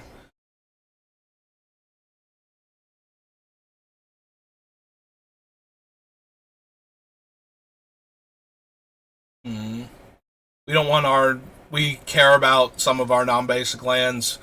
If we built a really weird deck that had no non-basic lands, this would be a fun one to give away and just have it keep eating non-basic lands, but sadly, we cannot afford to have Homeward Path and some of our other non-basics destroyed. And opponents will be incentivized to destroy those cards to stop us from having fun with what we're doing. So we could basic land cycle this guy, this tree here. An opponent, then we could give it to an opponent. They would get a 6-power creature that they have to attack with, and they would get food tokens. It's a big creature, and it is a benefit, but it is a minor benefit. But no, I think we can do better. Atrax Bidding reprint, persist. Turns target non-legendary creature from your graveyard to the battlefield with a -1/-1 counter on it. Profane Tutor is Demonic Tutor with Suspend. This one might just generally be okay. I have never played with Profane Tutor in any of my commander decks.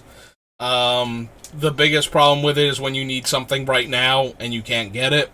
But at all other times, when it goes off, you just get whatever card you most need at the time. Like, you suspend it whenever you can, and then when it finally goes off, you get to search for the card that you most need at the time. So I don't think I'm going to include it here, but it is an interesting card to think about for Commander in general. Like I said, I've never actually played with it in any of my Commander decks. I don't know if it's actually good enough to run. It certainly could be, and I might be making a mistake by not including it. Epicure is Converge. Gain X life, and the opponent loses X life, where X is the number of color mana spent to cast it. So notably, spells with Converge that we give out, the X will always be 0 because no mana was spent to cast them. Haste and Echo, discard a card. Sacrifice an artifact or a creature, gain 1 life and draw a card, and this gets a +1/+1 counter. This is the Madness guy that gets cards back from graveyards, instants or sorceries. Taps for mana of any color and has Suspend. Road, search your library for a basic land card and put it onto the battlefield tapped. And then Ruin is deals damage to target creature equal to the number of lands you control. So both modes are okay, but not great. Flying attacks if you control 3 or more tokens, gets +2/+0 in first strike. Tap, add X mana of any one color where X is the number of enchantments you control. Scion is not legendary. Domain, each creature you control has vigilance if it's white. Hexproof if it's blue, lifelink if it's black, and first strike if it's red, and trample if it's green. So, not nearly as potent to give to opponents as I was hoping it would be. I wanted the power to be concentrated in the Mythic Dragon, not in the colors of the permanents our opponents have. Has Evolve, and 1 or more counters are put on it, make a squirrel. Surveillance Starfish, Scourge Familiar reprint, Reaver. As long as it's your turn, gets +2/+0, and it has Madness. Affinity for artifacts. 1 second artifact deals 1 damage. Proliferate and Fight. 4/4 with affinity for artifacts and has artifact land cycling. Gain control of target creature you don't control until end of turn, and then it has Storm. Squirrel Mob reprint. Enters the battlefield, make a squirrel. When a non-token creature you control dies, pay 1, return this to your hand, so not what we're doing. Squirrel Queen. Steel Dromedary is no, because it can't attack while it has the counters on it. Or no, it doesn't untap while it has the counters on it. So it's entering the battlefield tapped regardless, and yeah. Strike it Rich makes a treasure token and has flashback, so no. Split second Edict effect.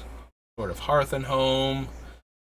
Green creatures get +1/+1, and whenever a green creature enters the battlefield under your control, scry 1. Scoundrel, whenever you win a coin flip, make 2 treasure tokens and 1 tap, sack another permanent, flip a coin. Terminal Agony destroys a creature and has Madness. Search your library for a basic land card and put it onto the battlefield. Then shuffle, and that has Cascade. Domain, power and toughness equal to the number of basic land types among lands you control. When it attacks, choose one, discard a card. If you do, draw a card or exile up to one target card from a graveyard. So no, because if we give that out, that will hate on our graveyard potentially, and I don't want that. If it was from the defending player's graveyard, maybe we could give it to like 3 color decks and have it be a large angry creature. Discard a card, make a food, sacrifice cookbook, return target creature card from your graveyard to your hand. This is Legendary Dinosaur. There's Timeless Witness, which is an Eternal Witness with Eternalize. That would give us another way to buy back things from our graveyard. Honestly, I'm more inclined to run this one than the permanent, than the one that's limited to permanents. The black-green one from Neon Dynasty. Blanking on its name right now, but we did add that to the list, and I think I am more inclined to run Timeless Witness and Eternal Witness than Gloom Shrieker. That's its name. Provisioner's Landfall makes treasure or food. There's Titania. Escapes with your choice of a +1/+1 counter or flying. Either of those are particularly effective. Exiles players' graveyards. There's Torok, who is probably not what we care about. Whenever opponent discards a card, put a counter on Torok. When it enters the battlefield, if it was kicked, target opponent discards 2 cards at random. So no and no. Reveals their hand, you choose a card from it, then that player discards that card, then discards a card at random. Target creature gets -3/-3 until end of turn. Hellbent gets -13. Enters the battlefield, you get a number of squirrels equal to your devotion to black. Unholy Heat is the 2 damage, or Delirium 6 damage. Search your library for a non-legendary creature card, put that card into your graveyard, then shuffle. Well, that tutors the cards directly where we want them, and we're already limited to non-legendary anyway. The only thing that makes me sad is that this is not a 1-mana instant or sorcery. But yes, Unmarked Grave, we will put that in there. Urban Daggertooth. Vigilance, Enrage is dealt damage, Proliferate. I probably don't need that. +2/+0 and has Artifact Landwalk. Choose 2. Target player makes 2 tapped squirrels. Counter target loyalty ability of a planeswalker. Exile target card from a graveyard, and target player gains 3 life. Tap, sack another creature. Each opponent loses 2 life and you gain 2 life. Discard a card. Creatures you control gain haste. Enters the battlefield, search your library for a card, put that card into your graveyard, then shuffle. As a 2/2 Death Touch. Do we need another Entomb effect after getting Unmarked Grave and having access to Entomb? Maybe?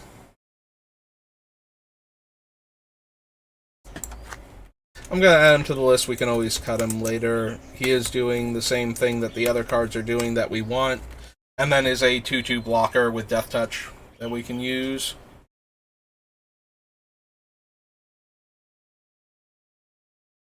-4/-4 and has land cycling. Enters the battlefield with X counters and can be used to reinforce. My Elder reprint. We need that one. Enters the battlefield, exile 2 cards from your graveyard. If you do, return target creature card from your graveyard to the battlefield. No. Zabaz is part white, and Zoran Orb.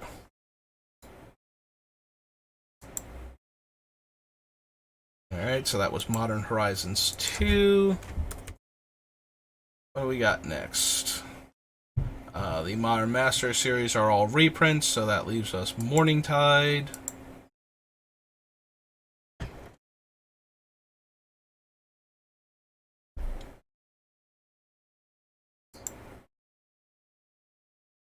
Get a sip of water. 3/3 that makes a 1/1. Can't block, has prowl. Whenever a goblin or rogue you control deals combat damage to a player, it's in your graveyard, you may return it to your hand. Bitter Blossom we don't need. Blight Soil we don't need. 4 mana, 8/8 trample. Comes into play. Each opponent may search their library for a creature card and put it into play. Then each player that searched, yeah. That seems way, way too dangerous, and we don't have enough stuff that we want to tutor up. Do we have enough stuff that we would want to tutor up? That still seems incredibly, overwhelmingly dangerous to just give out.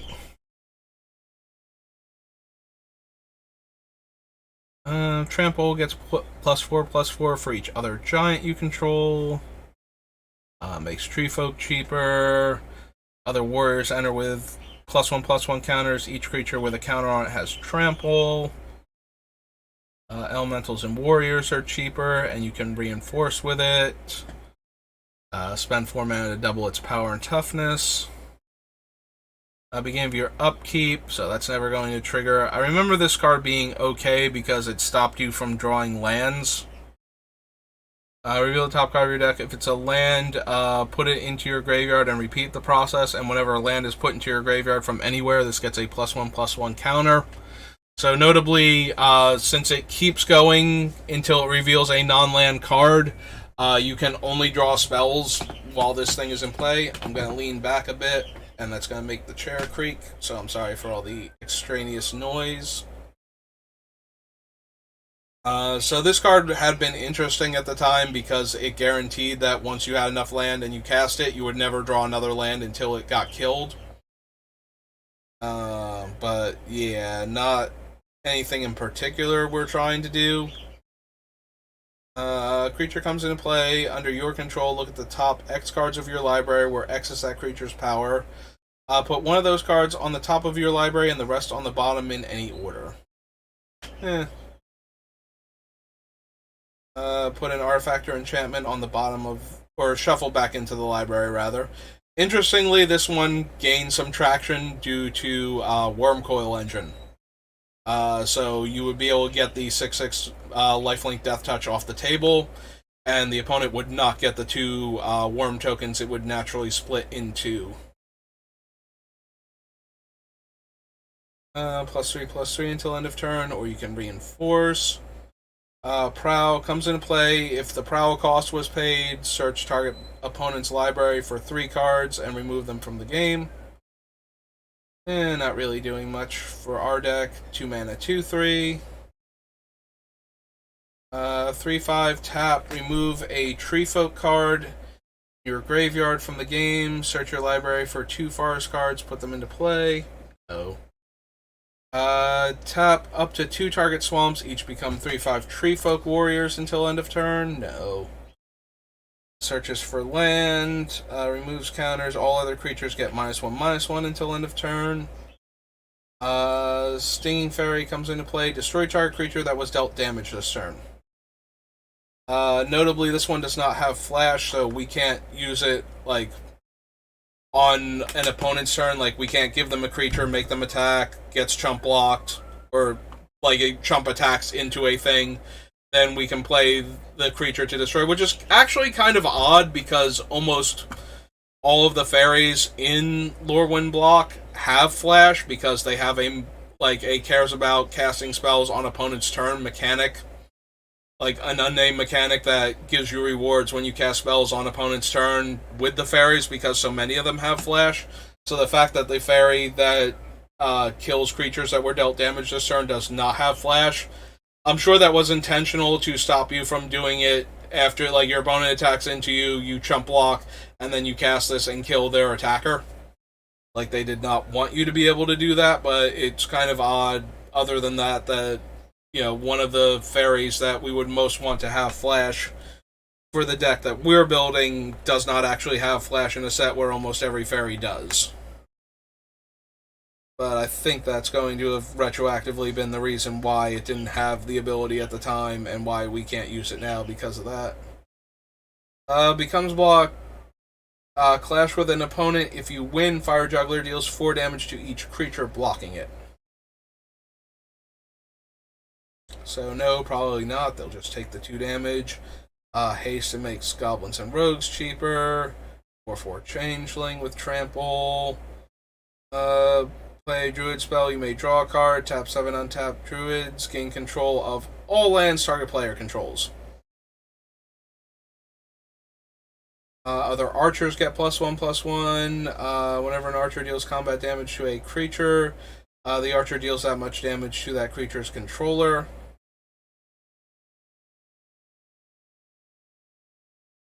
So notably, if we gave this away, it would always deal 2 damage unless, it got removed from combat, since it would always at least deal 2 damage to the creature it got into combat with if it didn't deal 2 damage to the controller, or 2 damage to the block, or 2 damage to the defending player for getting through unblocked. Blah. Hostile Realm Enchantland has tap target creature can't block this turn. So makes 3 1/1s, or you can reinforce for 3. +1/+0 in first strike. Leaf Crowned Elder. Oh, it's one of the kinship cards, so we're never going to trigger that. And we're not really taking Tree Folk or Shamans, so neither of those creature types are particularly relevant. Deals 3 damage to target creature or player. So it's probably 3 damage to any target, because this would have been back when Planeswalkers first came out, and they would have had the redirection rule. It does require you to champion a goblin also. So we are light on those, and if we gave this out, they would be able to exile one of their goblins until it left play and tap to deal 3 damage, but that seems like too many hoops to jump through for us to be giving that thing out, and it's not doing anything for us otherwise, so. Gain 2 life for each permanent you control of that type. No. Attacks alone, it gets +1/+1 in trample. Reach, and whenever you play an elf spell, you may have this deal 2 damage to target creature with flying. Marilyn is one of those. If you ever see Marilyn as a commander, get ready, because the most common things I've ever seen with Marilyn are using her own ability to tutor up the cards that will then lock players out of the game. So just be aware that Marilyn usually is a combo lockout commander that slowly kills the opponents by having them lose 3 life while stopping them from being able to search for cards.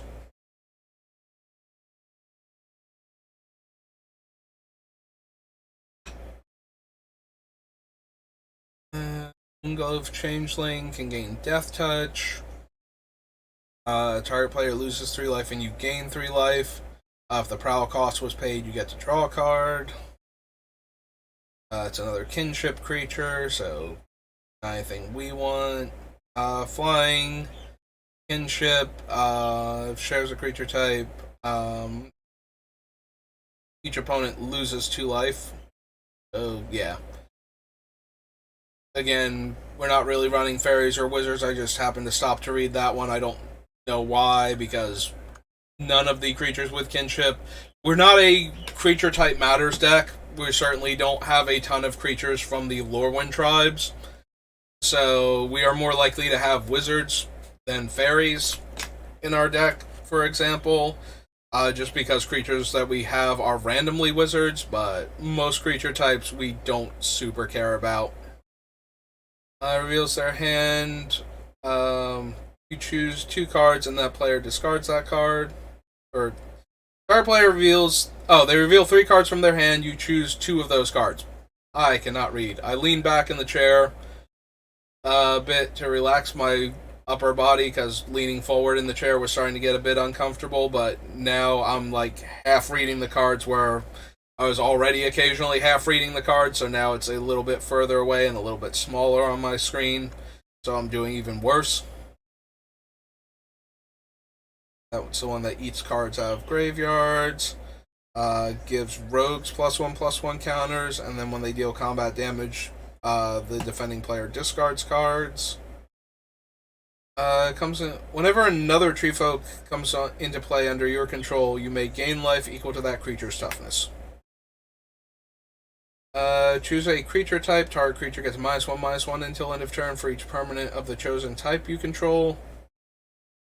1/1 with fear. Makes mana of any color for elementals. Pulling teeth. If you win the clash, opponent discards 2 cards. Otherwise, that player discards a card. Pyroclast Council. Another kinship.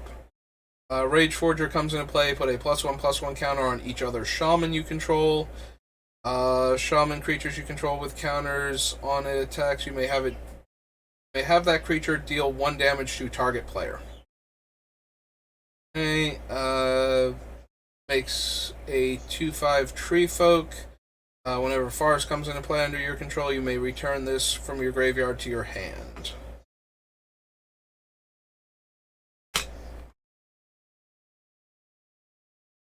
Reigns of the Vine Steed, +2/+2. Whenever enchanted creature is put into the graveyard, you may return Reigns of the Vine Steed from your graveyard to play, attached to a creature that shares a creature type with it, so no. Deals 1 damage, and then you clash to get it back. Return target creature card in a graveyard to its owner's hand. Clash with an opponent. If you win, then return this to your hand. 3/2. Whenever Risk the Exiled attacks, you gain 1 life for each elf you control, and you can sacrifice an elf to regenerate him. Rivals Duel. Choose 2 target creatures that share no creature types. Each of those creatures deals damage equal to its power to the other. Nope.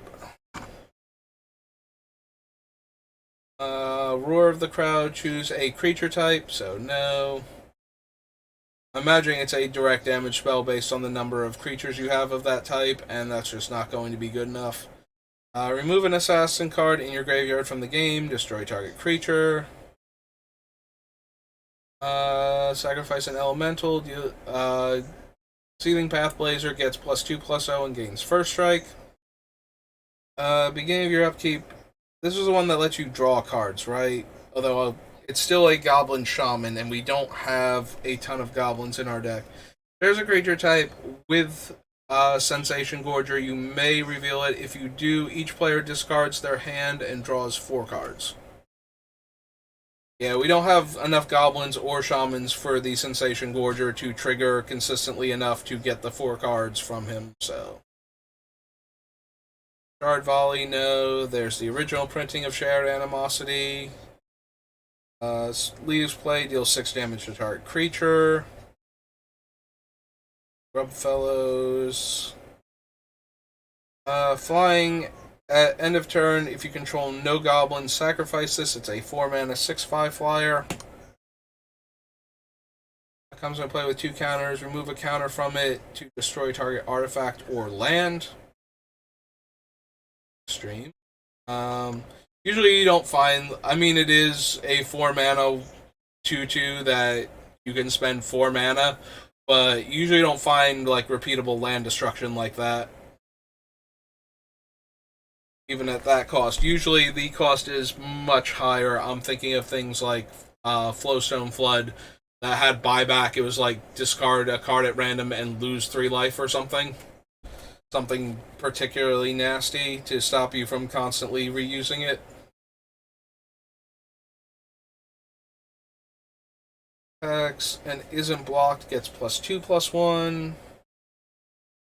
Top 7 cards of your library. Put those cards on the bottom of your library in any order. If a card named Stomping Slabs was revealed this way, it deals 7 damage to target creature or player. So that can never happen in Commander unless we copy the spell and then put the original one on top of our deck. And that's jumping through so many hoops to deal 7 damage for 3 mana. Red 1 tap. Deals X damage to target creature or player, where X is, and then X damage to itself, where X is the number of elemental cards in your graveyard. Chlorine Mauler. Deals X damage, then Clash, and you can potentially return Titan's Revenge to your hand. 5/5 Trample, but it has to champion a Tree Folk or Warrior, and whenever a creature you control becomes blocked, it gets +5 Toughness. Vengeful Firebrand has haste as long as a warrior is in your graveyard, and has fire breathing, and it's a 5/2.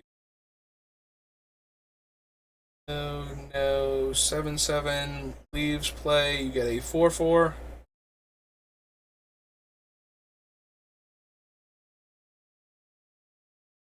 Target player sacrifices a creature. If a goblin was sacrificed in this way, that player makes 2 1/1s. No. 3/3 and can gain first strike. A 3/3 for 5 at the beginning of your upkeep. Target creature other than Weed Pruner gets -1/-1 until end of turn. Sacrifice a goblin, make 2 1/1s. 3/2 with kinship, and a 2/2 with kinship.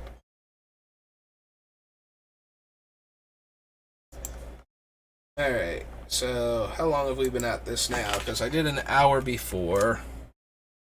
Do uptime, and we are at 2.5 hours. So 3.5 hours on the day, and I do want to do a draft later on, so we'll probably do that if my internet stops acting up. I haven't, right as I said this, I was about to say I haven't noticed it. It flickered a little bit, not too much. So yeah, we might be stabilized a bit later, and we'll do a draft then. But we did get through a fair number of sets. We actually got through Morningtide, so let's go note that. And we picked up a bunch of cards that have reasonable chance of making it into the deck, and a few that we've been waiting for a while now to show up. Morningtide is one word. Alright, so I've been Saber, thanks for watching, and we'll get through a few more sets next time, and eventually we will get through all these sets and actually start building this deck. Until next time though, thanks for watching, and I will see you later.